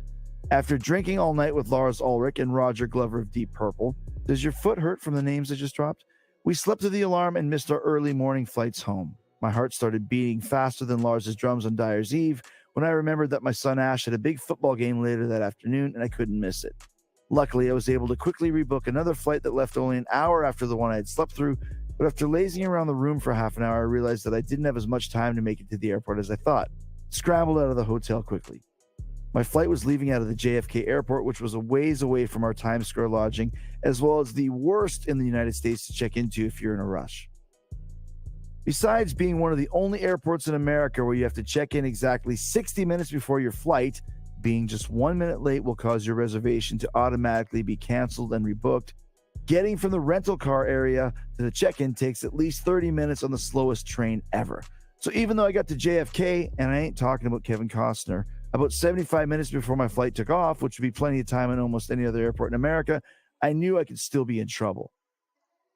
After getting off the train that stopped an agonizing half dozen times, I had a sparse 50 minutes to check in and make my flight, knowing that I still had a 7-minute walk run, that's a new word I just coined, down a winding outdoor tarp-covered sidewalk. Then there was another escalator and another walk run, see, that word is a thing now, through the terminal, and when I finally arrived at the check-in desk, I had less than 45 minutes before the plane took off. I breathlessly explained to the blank-faced lady behind the counter that I was seriously late and needed some help to make the flight, but she told me there was no way I would make it and the next plane didn't leave for 5 hours. I had 2 options at this point. 1, accept Bertha Blankface's answer, concede defeat, and go sit in the concourse for 5 hours. Or 2, take the advice of one Richard Hayden, we don't take no for an answer, and come up with another option. I decided to take option 2, so I mustered up my courage and asked to speak to a redcoat. For those who don't travel a lot, a redcoat is a supervisor of the check-in folk and is like a mythical creature, rarely seen but with the magical powers to get almost anything done on almost any flight. If you find the right one, they can save your keister, and I needed some serious keister saving right now if I was going to make it back to Tampa in time to see Ash's big game. A few minutes later, I had about 36 minutes before my bird took wing. A pleasant-looking, aged redcoat magically appeared on a cloud before me to assess my situation. She looked into her crystal ball/computer and told me she would try to cast a spell to override the system and see if I could make the flight. But then she couldn't find my reservation. And that's because there wasn't one. When I had rebooked my ticket earlier that morning, I was in such a panic that I had accidentally made the new reservation for 3 days later. "Oh boy, I'm sorry, sir. There's nothing I can do," she said with a sympathetic wince underneath her wizard's hat. My heart sank like the black pearl when I realized I was actually going to miss Ash's game until, as if on cue, 2 baggage handlers who looked like Bill and Ted approached me and asked the magic question. "Are you Chris Jericho?" I answered that I was, and they gave each other high fives with a grin. Humble author's note. It always embarrasses me when grown men give each other props for completing the simple task of figuring out that I'm me. I mean, come on, it's not like they captured a Charizard or something. But on that day, I could have kissed them because now that this new shit had come to light, the thaumaturgic redcoat looked me up and down thoroughly. "You are Chris Jericho, aren't you?" she said knowingly. Then she glanced at her watch, which showed 34 minutes before wheels went up, and went back to the crystal ball computer. She found a seat on the flight I was trying to catch, and 2 minutes later handed me my boarding pass as her lowly minion Bertha Blankface looked on in disapproval. "There's one problem though," Redcoat said. "There's not enough time to check your bag, so you'll have to take it through security yourself and gate check it on the plane." I almost asked her to repeat herself because after 26 years of traveling through the airports of the world, this was the first time I'd ever been told I could take a checked bag through security. And it was a big-ass bag, too, one that weighed about 70 pounds and was a chore for me to lug around. I had no idea how it was going to fit through the x-ray machine, but at that point, it was not for me to reason why, it was for me to do or die. So I ran, I'm adding tenses to this new word that's sweeping the nation, towards the security line, which of course was super long. On top of that, to the surprise of no one, the attendant told me I couldn't take that big of a bag through TSA. I didn't take no for an answer and told him that the redcoat necromancer had given me the go-ahead. Thankfully, she materialized behind me and waved her wand, causing the attendant to drop to his knees in fear. Then she led me to the front of the line and bade me farewell. A single tear fell out of my eye as she disappeared in a cloud of smoke, as I knew I would never see this remarkable redcoat again. But I had to forge on, and with only 25 minutes before the Eagle unlanded, I hefted my cumbersome suitcase onto the conveyor belt of the security machine. I was wondering how in the hell the cyclopean bag was going to fit through the small opening of the x-ray machine, and imagined Andre the Giant's mum during birth as I tried to shove it into the opening. But after a few minor adjustments, I was surprised to find that those x-ray machine tunnels were bigger than I thought. I was able to push the case through quite easily, and after dealing with the minor setback of having to remove an economy-sized bottle of Listerine, it's not like it was nitroglycerin, or was it? Out of my satchel, I was on my way to the promised land of Flight 1209. My gate was A32, and since I was at A10, I had mere minutes to run, okay, even I'm getting sick of that word, to the gate, dragging the monolithic valise behind me. But after performing the mad dash at a medium pace, and I ain't talking about Adam Sandler, I arrived at the gate just as the last passenger was boarding. I flashed my boarding pass to the gate dude who was rocking a bald fro that would have made Larry David proud. But he stopped me and said that my portmanteau wouldn't be permitted on the plane and I'd have to check it. "That's pretty obvious," I muttered as I left the bag at the desk and walked on the plane like Sasha Banks. When I sat down in my seat, the flight attendant inquired if I'd like to have something to drink, and I asked for a coffee. "I'm sorry, sir, there's none brewed." I decided to take a chance. After the hassle I just endured to make that flight, there was no way I was taking no for an answer when it came to that Java. I batted my eyelashes, smiled, and politely asked if there was any way she could please make a quick pot if it wasn't too much trouble. She paused for a second, then said, "Let me see what I can do." And a few minutes later, I was taking a sip of Mrs. Folger's finest. "We don't take no for an answer," flashed through my mind, and somewhere in Sandusky, Richard Hayden was fixing his toupee and smiling. Chapter 6. The Negro Casas Principle, aka the Bad Cow Incident. Know your audience. So tell me what you want, what you really, really want. Spice Girls, wannabe. Water was dripping off the ceiling of the sweaty little arena in Acapulco, streaming down my back in rivulets and making me feel like I was resting in the rain. The ring canvas was as damp as the clothes of the 2,000 fans jammed into the mid-sized building, getting their weekly lucha libre fix. The place was so humid that my hair was plastered to my head like Waldo, and it was all I could do to gulp in enough air to stay conscious. Even though I wrestled in these swampy conditions dozens of times a month, I never quite got used to the swelter, especially on a night like this when the crowd wasn't nearly as hot as the temperature in the hall. That's how it goes. Some nights you get crowds that don't have the energy you want, and the match suffers. Maybe it was the incandescent climate or the fact that there were lucha shows every Wednesday and they had seen all of our tricks, but whatever the reason, this crowd wasn't making noise no matter what we did. Thankfully, one of my opponents in the tag team main event happened to be Negro Cassis, the best wrestler you probably never heard of. He was so good in everything that he did, a true Jedi master of ring psychology, and I could tell that the lack of reaction was frustrating him. We had been doing a match based around quick and intricate combination, also known as high spots, and the crowd was just dead. They had seen a whole night full of spectacular moves and reacted favorably, but it was becoming apparent that this wasn't what they wanted from the main event. Negro felt it, and since he knew his audience well, he decided to call an audible. The planned finish for the second fall of our match was for me to give him a moonsault off the top rope, but when the time came for the fall, he grabbed me in a headlock and whispered in his weird English, "No moonsault, push me corner, and when I hit my partner, roll up me." As the veteran, it was his job to call the match, so I did what I was told. I worked my way up onto my feet and pushed Negro off the ropes opposite his corner. When he ran towards me, I sidestepped him and gave him a shove straight into his partner, Gran Marcus. The collision drove Marcus off the apron to the floor, and Cassis stumbled backwards right into my awaiting schoolboy. He whispered to the ref to count to trays, and the crowd came alive when I got the pin, cheering wildly at how the stupid heels had run into each other like los tres chiflados. After the finish, Negro yelled at Marcus to come back in the ring and initiated a shoving match with his beefier partner, which made the crowd cheer even more. Then he did something so subtle and genius that I remember every little thing as if it happened only yesterday.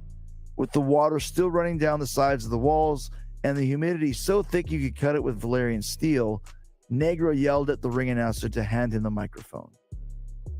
He grabbed the stick with authority and promptly electrocuted himself.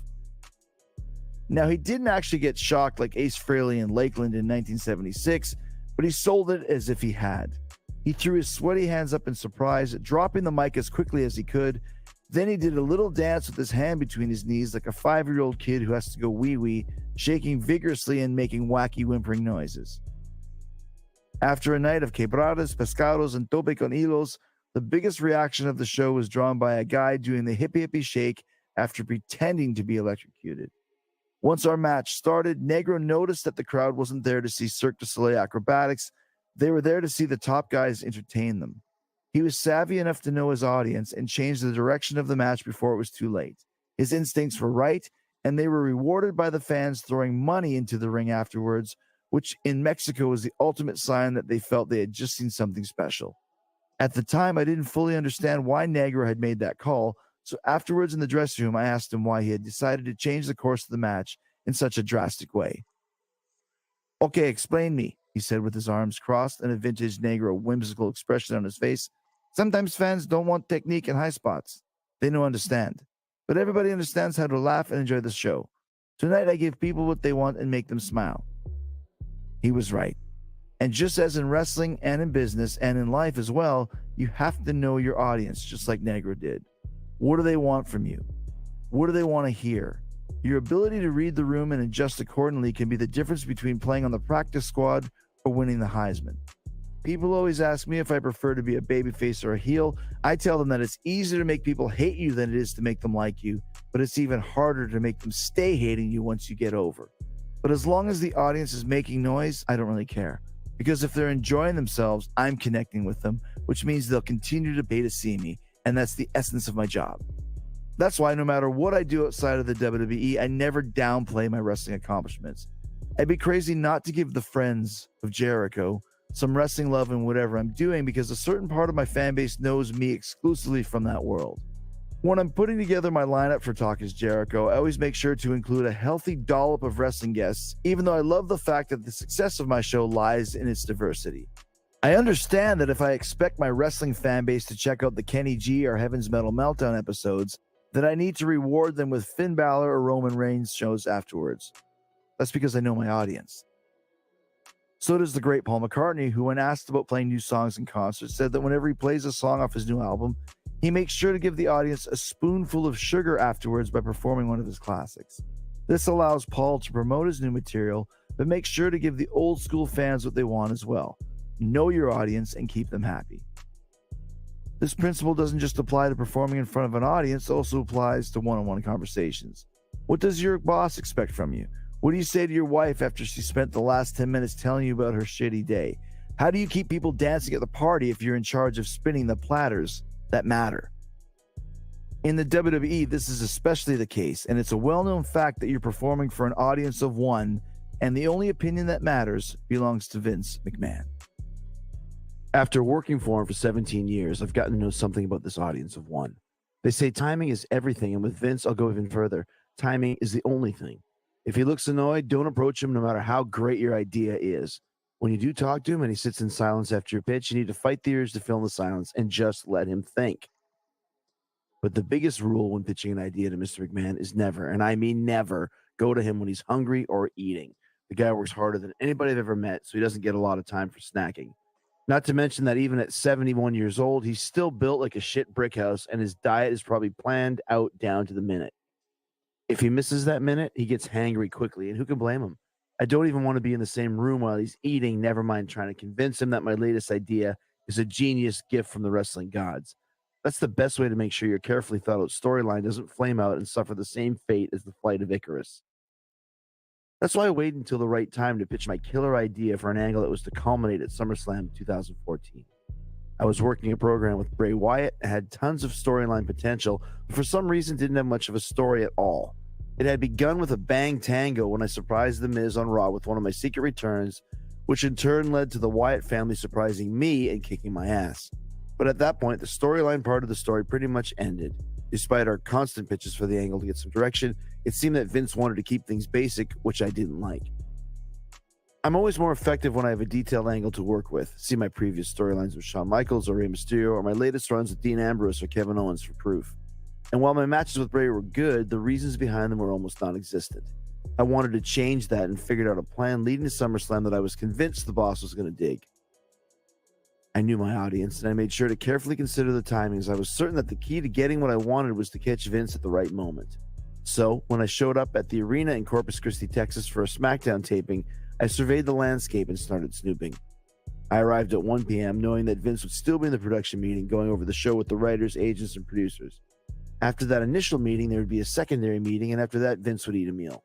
Then he would be free to talk to the boys, or at least the boys he wanted to talk to. Even though Vince had a theoretical open-door policy, in reality, it wasn't that easy to get an audience with the audience of one. Vince is a very intimidating guy, and standing outside his door waiting to talk to him is like waiting to go into the principal's office in junior high school. When you got to the front of the line, it took nerves of steel to muster up the courage to knock and go inside. If Vince wanted to talk, he would give you a big smile and tell you to come in.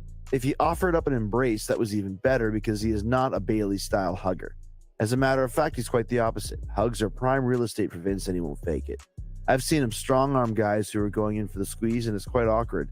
I say this with experience because it's happened to me. My style is to shake somebody's hand first and then pull them in for the clinch, and there's been times with Vince where he locked his elbow and slightly pushed my hand back when I was getting a bit too close. So it was a roll of the dice, and you just never knew what you were going to get when you walked in his door. That day, I hedged my bets as much as I could. I waited until the second meeting was done and had my idea ready to go with a concise and detailed description. Vince didn't like a bunch of ums or maybes when you were making your case. The more confident you were, the more confident he would be in your idea and its potential for success. This is a lesson that applies to life in general as well. Confidence is contagious.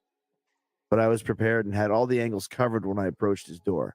However, being the seasoned veteran that I am, I had one more fail-safe in my bag of tricks ready to go before I took the journey to the other side. I was friendly with the entire WWE security staff, including Jimmy Kelly, whose job it was to politely keep anybody out of Vince's office who he didn't want to see. Thankfully, after 15 years of working in the company, I was one of the chosen ones who had carte blanche to enter Vince's inner sanctum whenever I needed to.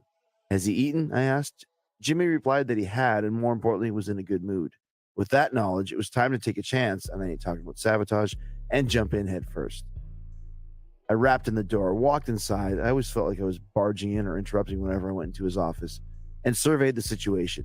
I had entered a large conference room with lines of tables leading all the way to the back of the room, and sitting at the last table furthest away from the door was Vince and his heir apparent Triple H.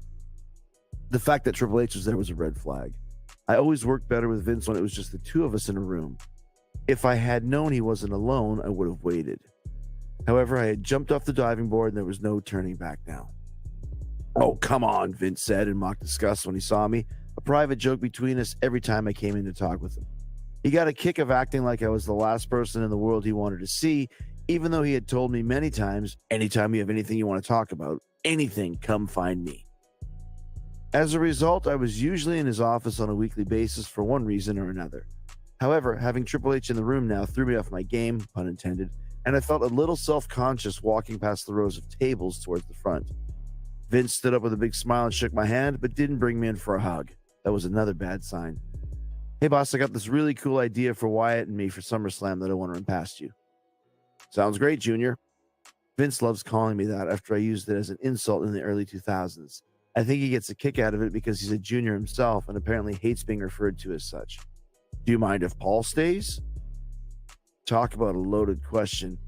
I really didn't want Paul, Triple H, to stick around, as his presence threw a monkey wrench into my pitch.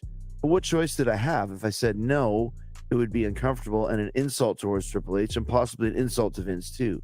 Besides, it was my fault for not asking Jimmy Kelly if Vince was alone in the room before I went in, but it was too late for that now, and besides, I was Chris Jericho. I had helped write some of the best storylines in WWE history, and I knew I could sell Vince on this one, no matter if Triple H, Outback Jack, or Pauly Shore was in that damn room. "Of course he can stay. I'd like his input too," I lied. Once again, I knew my audience and figured that Vince wanted Paul in the room in the first place, or he wouldn't have asked. So by agreeing to have him there, I was showing some confidence in being a team player, or something like that. With the first hurdle cleared, I jumped right into my pitch. "All right, so every week Y2J has been getting attacked by Bray Wyatt and the Wyatt family," I said. "I clearly need some help, but I've been such an asshole over the last few years that nobody trusts me enough to have my back. So I thought it would be great if—" "Hold on a second, Chris," Vince interrupted. "Paul, can you grab that other steak for me, please? I'm still hungry." Fuck. In my head, those three words reverberated across the room with an echo effect like a cheesy radio ad for a Monster Jam show. I'm still hungry. Hungry, hungry. Right then, I knew I was in trouble. Vince would now be concentrating more on his meal than on my pitch. Having the distraction of Triple H in the room was nothing compared to the distraction of Vince's appetite. Paul grabbed a plate from another table and took it over to the boss. It was steak and broccoli covered in saran wrap with Vince, 2 p.m. written on it in black Sharpie. It seemed that the steak had been cooked at 2 p.m., and since it was almost 3 p.m., it was time to eat it before it got stone cold. And that's what Vince was about to do. "Continue," he said, beckoning as he unwrapped his meaty treasure, grabbed a fork, and dug in. I continued with my spiel, but I felt like Indiana Jones trying to outrun the boulder in the temple. I'd have to pick up the pace or risk being run over by the giant rock that was Vince's appetite. So I continued, throwing caution to the wind. Surely if I could best locker room politics and Bill Goldberg in a backstage kerfuffle, I could best Vince McMahon's ravenousness as well. Okay, as I was saying, nobody in the WWE locker room trusts me enough to have my back because I've turned on everybody I've ever teamed with in the past. So next week on Raw, I get attacked and run over by the Wyatts again. They leave me laying, and I have to get helped out of the ring. A few segments later, I'm getting tended to in the trainer's room, and I ask the doctors to leave so I can make a phone call. I want to get in contact with the only guy I know who's crazier than me. The only guy who has turned on more partners and has had as many ups and downs in the WWE as me. A guy who I can't stand and whose life I made a living hell. A man I hate with every bone in my body, but who I have the ultimate respect for. A man who I know would go to hell and back with me if I could convince him my intentions were true. I would then pick up the phone and say, "Operator, give me the number for the HBK Ranch in Abilene, Texas." With that bombshell, I let the words hang in the air, expecting a big reaction from the old man. All I got was the sound of Vince chewing on his steak, and he only looked up briefly in acknowledgement. But I was deep into the groove and continued to excitedly unravel the rest of my tale. So, the next week I'm in the middle of the ring. I say I made the call and left a message extending the invite for HBK to come to the arena so I could explain myself, and even left a first-class plane ticket under his name at the airport. I don't know if he's here or not, but I'm praying that he is because there's nobody else I can turn to. I know if I could just talk to him face to face, he would see the sincerity in my eyes and hear it in my voice that I really need his help. After a dramatic pause, the iconic Sexy Boy music would play, and the Heartbreak Kid, Shawn Michaels, my biggest WWE rival and the greatest of all time, in my opinion, would come out onto the stage.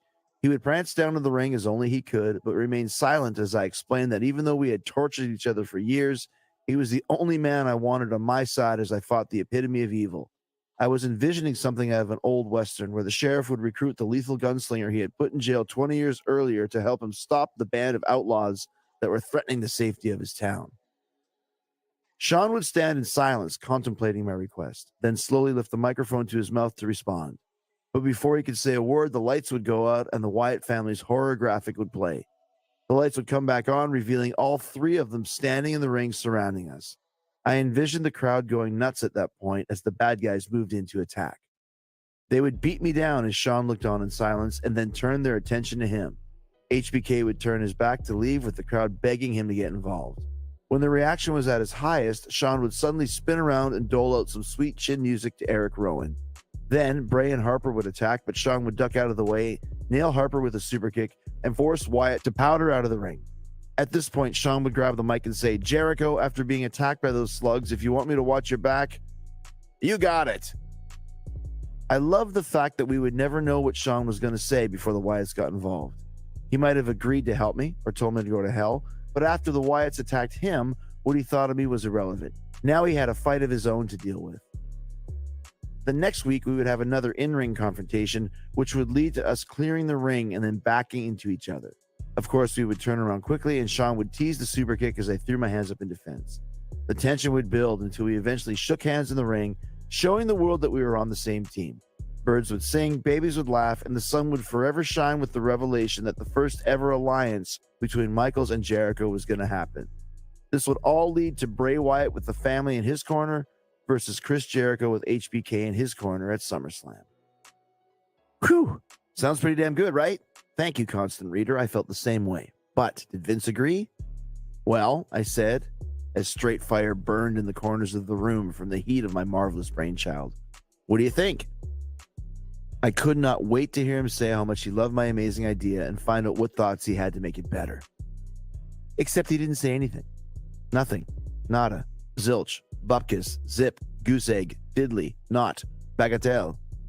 He just slowly chewed his food, staring off at an unidentified object in the corner of the room as if he were playing Pokemon Go.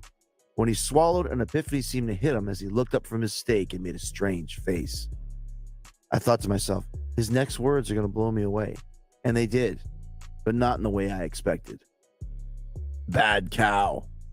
Excuse me? Baking powder? Sorry, Vince? Bad cow, he repeated with greater emphasis. Yeah, I caught that the first time, but I still had no idea what the fuck he was talking about. Bad cow, he said emphatically for the third time before elaborating. This steak is too tough and bland. It's from a bad cow. Now, out of all the responses that I might have expected to hear about my killer idea, let's just say that 1,000 monkeys could have typed for 1,000 years and they wouldn't have come up with that piece of horse shit. I'm sorry that you've eaten some bad cow, Vince, but what did you think about my idea? He stared at me, then back at the cursed chunk of half-eaten meat that had ruined my presentation and muttered, "What else you got?" If the bad cow comment wasn't enough to hammer home the fact that my idea was dead in the water, the "what else you got" jibe was the final kick to my creative plums. "Well," he said, looking at me expectantly. "Yeah, I really don't have anything else, Vince. That was pretty much all I had, and I put a lot of time into putting that together." "Well, damn it, Chris, you need to have multiple ideas when you come see me. Besides, I don't think Shawn would be interested in this anyway." I had one last hope. Triple H and HBK were the oldest and best of friends. Maybe Paul would jump at the chance to bring his buddy back for another money-making run.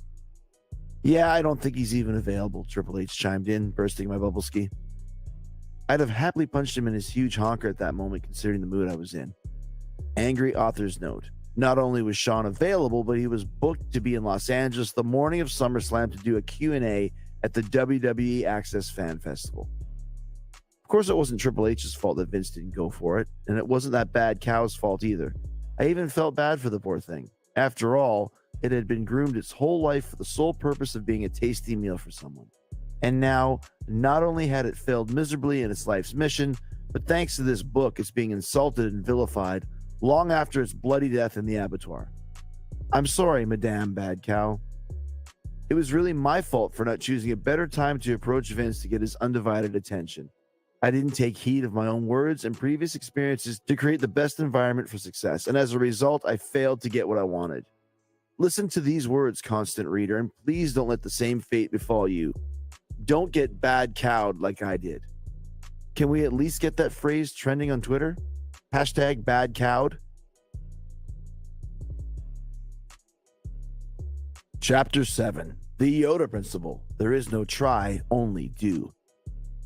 Day after day, I get up and I say, I better do it again.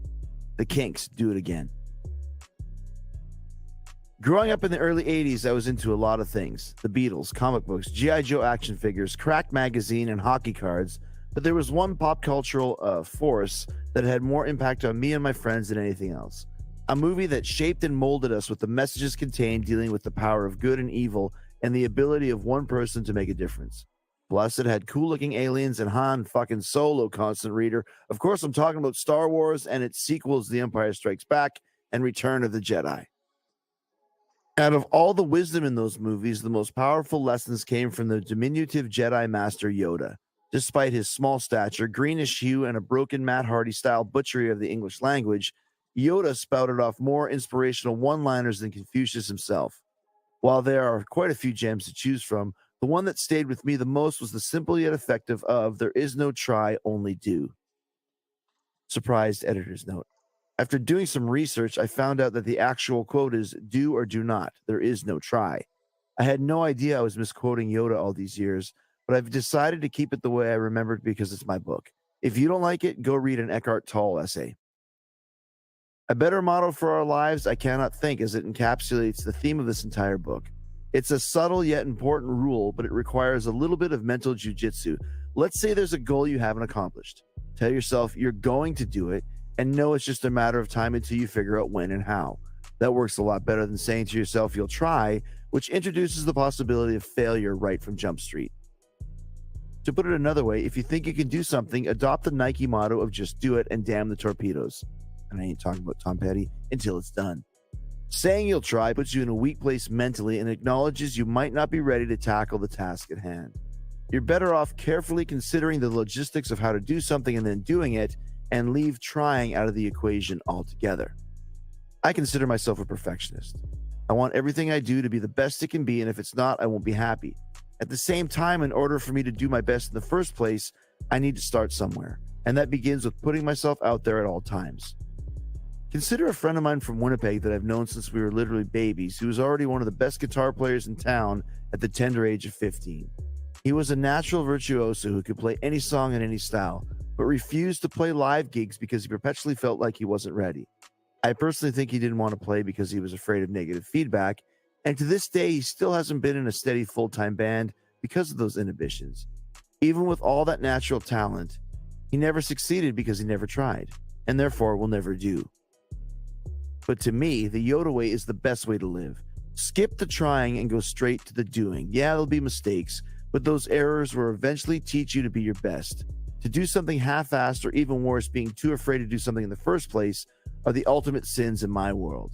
I'd rather do something and fail, look in the shitty TV show dictionary under celebrity duets for an example, than sit on the sidelines because I was too afraid. When I finally decided to do Dancing with the Stars after turning down 2 previous invites, I remember thinking, okay, I'm going to give this a do. See what I did there? Because I had no intentions in just attempting it. If I was going to be involved with this show, I was going to do it to the best of my ability. I'd never danced before, but I wasn't going to use that as an excuse, because once I agreed to be on the show, my only option was success. In eliminating the concept of trying, I had trained myself over the years that I could do anything I set my mind to. And while I didn't win Dancing with the Stars, I lasted 7 weeks and did a pretty damn solid job. Plus, I found out that I looked damn good in a Mexican matador outfit and made friends with Sugar Ray Leonard, so it was a definite win. When I was auditioning heavily in Los Angeles in 2006, my acting coach, Kirk Baltz, told me that the rule for answering inquiries from producers about any special skills I might have was to respond with a resounding yes. Chris, can you skydive? Yes. Can you speak Swahili? Nadio. Can you tie your schmeckle into a tidy Christmas bow? Yes. As a matter of fact, it's in a double fisherman's now.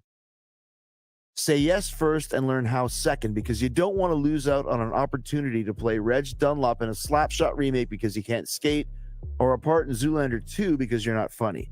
And that didn't stop the actual movie.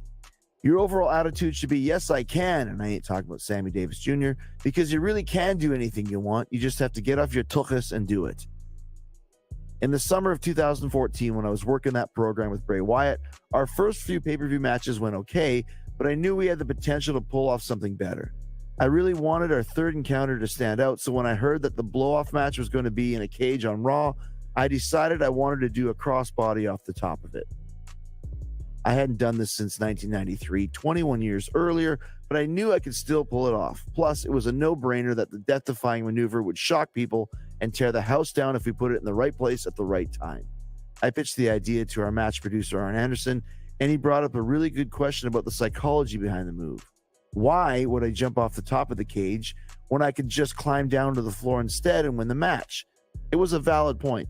So I told him that in my mind, the rest of the Wyatt family would be at the bottom of the cage, slamming chairs against the side and blocking my escape, which would force me to have to soar down onto Bray. Arn liked it, and with his blessing, I went to pitch it to Vince. Vince agreed with the idea, except he didn't want the Wyatts to have chairs and had some hesitations as to whether the dive would be safe. Maybe you should put a crash pad down and try it first before the show, he asked sternly. No, boss, I'd rather just get up there and do it, I replied confidently. Even though it had been over 2 decades since I'd performed the risky move, and I wasn't 22 years old anymore, I had faith that I could do it again without any problems. Before I got into the business, I used to hang around at a Gold's Gym in Winnipeg and watch the WWE wrestlers working out when they were in town. I was a huge Shawn Michaels fan and was obsessed with the fact he could do a backflip from the top rope. So when I saw him training one afternoon before the show, I interrupted his workout and asked him how he did it. "You just got to get up there and do it, brother," he said. Later that night on Raw, I heard Shawn's words echoing inside my head as I climbed to the top of the cage with Wyatt lying on the canvas some 15 feet below me. When we discussed the spot earlier, he seemed a little hesitant, and I don't blame him. It wasn't because he didn't want to do it, but I'm sure the thought of catching a 210-pound man hurtling down from the sky at lightning speed was a daunting proposal, to say the least. But as I perched on top of the cage, I could see in his body language that he was ready to catch me, and by cracky, I was ready to fly. Cage matches are always fun and easy because all you have to do is utilize the gimmick and try to get out of the cage. Anytime you head towards the door or begin scaling the chain link wall, the people always go banana, Pat Patterson trademark. So you build the whole match around that. The crowd that night in Baltimore was no different, and as soon as I started climbing up the structure, they began to rumble. By the time I got to the top and swung my leg over the attached truss, with Wyatt still prone on the mat below, the crowd was screaming like Rob Halford on the Screaming for Vengeance album. They were convinced that this was the finish, and I was going to win the match by scaling down to the ground below. Then, just as planned, the evil Harper and Rowan made their way to my side of the cage and started beating on the structure like madmen. I took a look down, decided I didn't want any piece of the fugly behemoths below, and swung my leg back over the truss. But instead of descending back into the ring, I crouched on the steel beam for a moment and then slowly rose to my full height, with the crowd rising behind me in disbelief. Nobody believed that I was crazy enough to actually jump. Earlier in the day, I had stood on top of the corner of the cage, holding onto the cable that raised and lowered the framework. I'm not afraid to tell you that I was pretty freaked out standing on that beam in the middle of a completely empty arena. But now the venue is packed with 12,000 screaming Baltimoreans, is that a word? And I wasn't freaked out at all. As a matter of fact, I felt pretty BMF standing there with all eyes on me as I stared death in the face. One false move and I could get seriously hurt or worse. But if this went as planned, it would be another feather into the well-stocked plumage of my Joey Belladonna-style headdress, and that alone made it dangerous but worth the risk, and I ain't talking about Rat. Years earlier, Vince had taught me to pause before and after an important high spot during a match to give the crowd ample time to slap their friends sitting beside them on the shoulder and say, "Can you believe he's going to do this?" With that advice in mind, I waited for an extra 10 seconds as the crowd went wild with expectation. I was feeling a little hesitant, but before I jumped, I noticed a tiny figure on each side of my head. "There is no try, only do," Yoda said to me, looking up from my left shoulder. "You're fucking crazy," Axl Rose bellowed up from my right. I decided to go with Yoda's advice and flicked Axl off my shoulder. He screamed all the way back down to the jungle, where he exploded into a puff of dust and bones. Sorry, man, I still think about you. With all my doubts dispelled, I took a deep breath and prepared for takeoff. But just before I launched myself, I thought of another pertinent Shawn Michaels moment. When he had his triumphant return match against Triple H at SummerSlam 2002, the high point of the contest came when he was about to drop an elbow from the top of a ladder onto a table on the floor. But right before he made his leap of faith, he looked at the crowd, shrugged his shoulders as if to say, "What are you going to do?" and jumped into WWE history. If it was good enough for HBK, it was good enough for me. So I shrugged my shoulders and a "what happened" homage to the master and dove into the air. The tagline on the poster for the original 1978 Christopher Reeve Superman movie was, "You believe a man can fly." Well, you didn't have to Netflix and chill to see a man flying in Baltimore that night, because I was Superman. My descent felt like it took 30 seconds to complete, and I might as well have been skydiving out of a plane. I flew towards Wyatt seemingly in half time as he moved directly under me until he was in perfect position to make the catch. Then I collided directly with his 285-pound forearm, and we went down hard. It was like one of those Instagram videos that starts in slow motion but speeds up at the end, and it was awesome. Even though Bray caught me perfectly and protected me from the potentially hazardous high spot, I still did a quick subconscious body check. After assessing that I had splashed down safely with no injuries, I gave myself a self-high five in honor of the DDP yoga that had made the leap possible.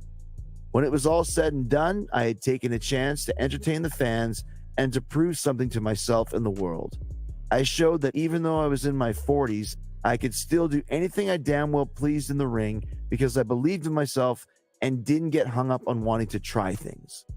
That's because I was too busy doing them.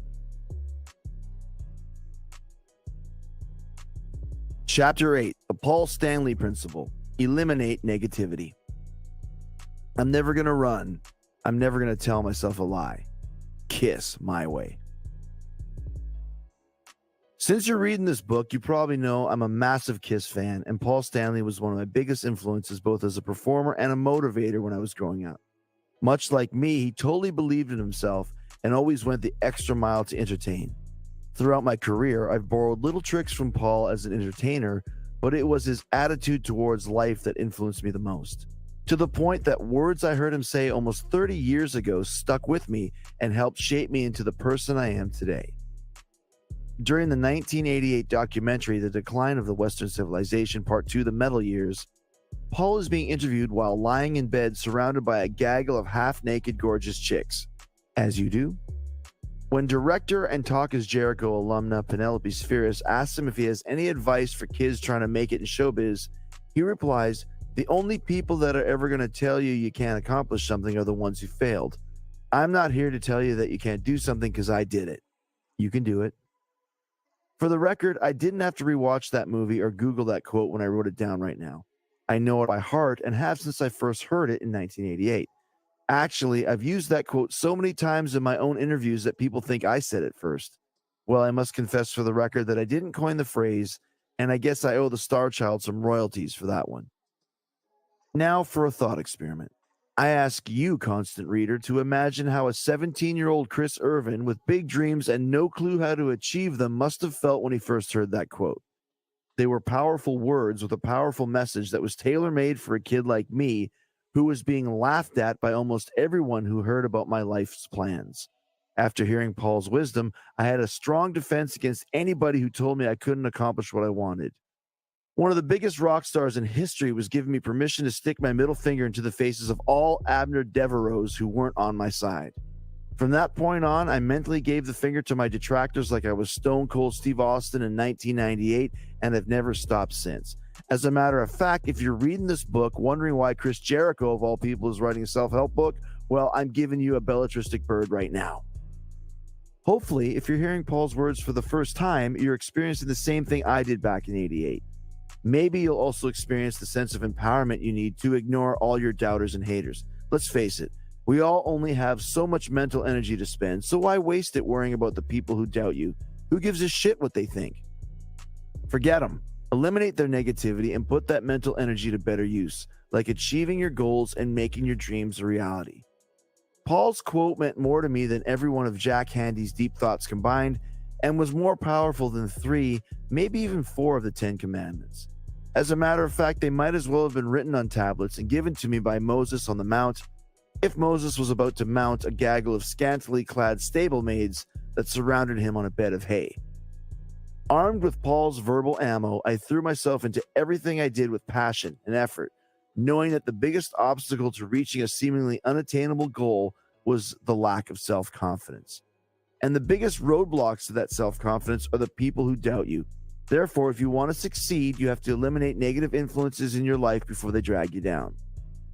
We had a guy who played in Fozzy for a few years, who shall remain nameless, faceless, say to us after we fired him, "Come on, guys, you honestly don't believe Fozzy is ever going to get any bigger than you are now, do you?" Well, we most certainly did, and his negativity and lack of belief were 2 of the reasons why we sacked him. We strived to get bigger, almost to spite him, and since then we've toured the world with Metallica, KISS, and Shinedown, played to hundreds of thousands of amazing fans, and our last record, Do You Want to Start a War, debuted at number 54 on the Billboard Top 200. I'd say we proved his naysaying ass wrong, haven't we? The only people that are ever going to tell you can't accomplish something are the ones who failed. Those words have become a mantra for my life, and everything I ever dreamed of doing when I was a kid, like being a father, husband, wrestler, musician, author, actor, podcaster, comedian, butcher, baker, and candlestick maker, I've done. Actually, I've never made a damn candle in my life. Besides being the first Canadian James Bond and an adventuring archaeologist named Indiana Jones & Co., I've done pretty much everything I ever dreamed of doing, all with the help of Paul's wise words. Another dream of mine was to someday actually meet Paul Stanley. I even came up with this reverie that Paul would someday have a son who was into wrestling and would be a fan of mine, which would lead me to finally hanging out with my hero. Funnily enough, that did kind of happen to me backstage at an Iron Maiden show in Milwaukee in 2000 when I was recognized by guitar player Adrian Smith's wife because their son was a big WWE fan. 10 minutes later, I was talking to the shocked young lad on the phone after waking him up out of his deep sleep thousands of miles away in England. I ended up getting invited to watch Maiden play from the side of the stage that night and hung out in their dressing room afterwards. I've been buds with Adrian and the entire Maiden organization ever since. I even got an Eddie-themed Christmas card from them one year. Although I was friends with the Smiths, my dream of becoming chummy with the Stanleys never came to fruition. Adrian, Slash, Chad Smith of the Red Hot Chili Peppers, and Phil Campbell from Motorhead all had kids that were into wrestling, but I never heard a thing about Paul's children showing any interest. I slowly gave up on the his kids like WWE plan and started to imagine other ways I could strike up a relationship with Paul. Maybe Fozzy could open for KISS, or I would get a job as a gas meter checker, shout out to Rybo, in Paul's neighborhood. Perhaps I could become a Jehovah's Witness and deliver a copy of The Watchtower to his door. But none of those ideas ever came to fruition, although I came close to meeting him in 2014 when he was booked on Talk is Jericho during a promotional tour for his autobiography. However, he canceled just a few hours beforehand and I was crushed. Why would he blow me off so close to showtime? I was really disappointed and resigned myself to the fact that we'd never meet face to face. Then it happened, like an RKO hashtag out of nowhere. I was in the dressing room after a Raw taping in August of 2014 when I overheard a couple of the refs talking about how a guy from KISS was asking for a birthday video message for his son from John Cena. That guy was Paul Stanley. Hold on, what did you just say? I asked my old friend and favorite referee Charles Robinson. Apparently, Paul Stanley's son is a big WWE fan and wants a video greeting from Cena as a birthday present. That was all I needed to hear.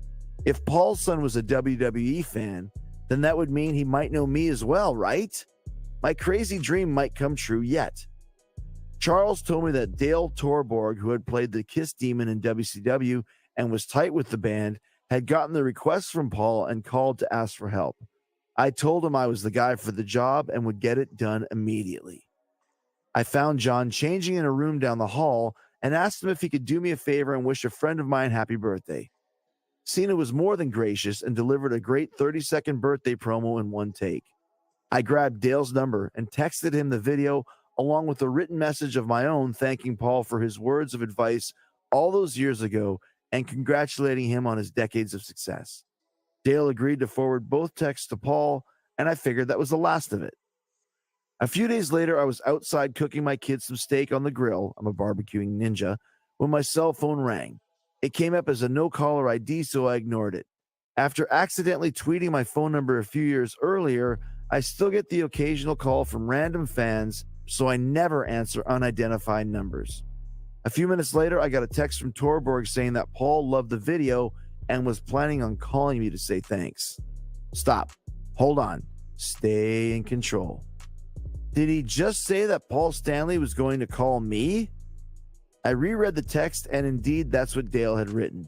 I jumped out of my non-existent socks, ate my non-existent hat, and started partying like it was 1999. I couldn't believe what was happening.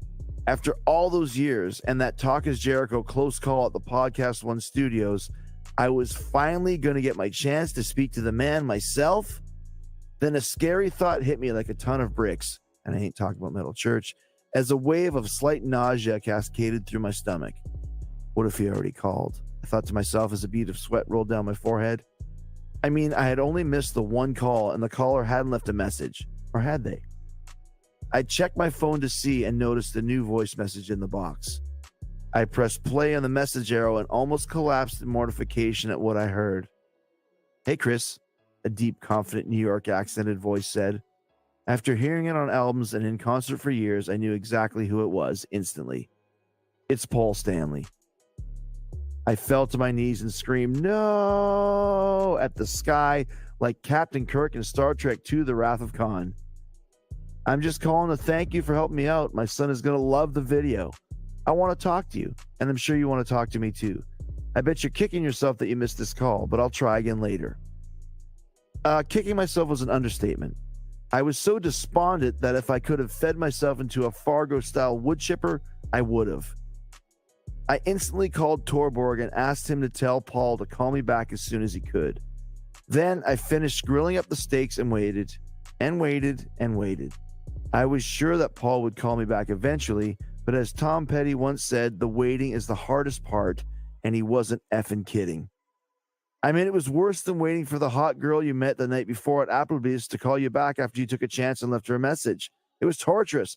I must have checked the clock a half dozen times within the next minute. Finally, after a few more minutes, the phone rang and the no caller ID warning popped up again, so I took a deep breath, and after waiting 2 more rings for cool points, I answered. It was Paul, and the following 20-minute conversation we had couldn't have gone better. It took me a few minutes to get the fanboy nervousness out of my system, but once I did, we had a great chat about our kids, their birthdays, wrestling, and of course, music. I offered to send his son Colin a special present for my private collection, so Paul gave me his cell phone number, email address, physical address, and agreed to do Talk is Jericho anytime, which was huge for me. I found him to be a genuinely cool cat, and we got along right off the bat. He must have felt the same way, as 5 minutes later, he emailed me to say that his son was a fan of mine as well and wondered if I could do a birthday greeting for him too. Damn right I could, and I couldn't wait to oblige. I laid down a 2-minute-long, raw-worthy promo on my phone, wishing Colin a happy birthday and saying that I'd spoken to Vince McMahon himself about making him an honorary WWE superstar. Then I remarked if he was going to be an honorary superstar, he needed a superstar outfit, and held up my WrestleMania 20 blue and silver tights with matching ring jacket, of course, saying they were now his. Helpful author's note, this was the outfit I wore against Christian during our WrestleMania 20 match in Madison Square Garden. After watching it back to make sure it was perfect, I emailed the greeting over to Paul, then packaged up the gear and shipped it to his place. A few days later, Paul sent me a video of Colin watching my message. The kid freaked out when I said his name and lost it completely when he took my costume out of the box just as I held up the tights on my video. Paul reiterated that the costume was worn at WrestleMania in Madison Square Garden, which was sacred ground for both KISS fans and WWE fans alike.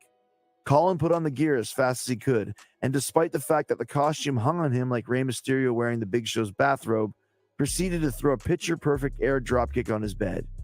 It was an awesome feeling knowing that I had made both the kids and his Father's Day, and a better feeling knowing that as of that moment, Paul Stanley was more than a hero. He was now my friend. Paul and I have gotten pretty close over the last few years, and he even invited my wife Jessica and me to his 10-year wedding vow renewal, which was a huge honor. It was a great night with many great stories that'll keep between us, but I will say this. You ain't seen nothing until you've seen Gene Simmons do the twist on a wedding dance floor. He's amazing, and his moves are radioactive.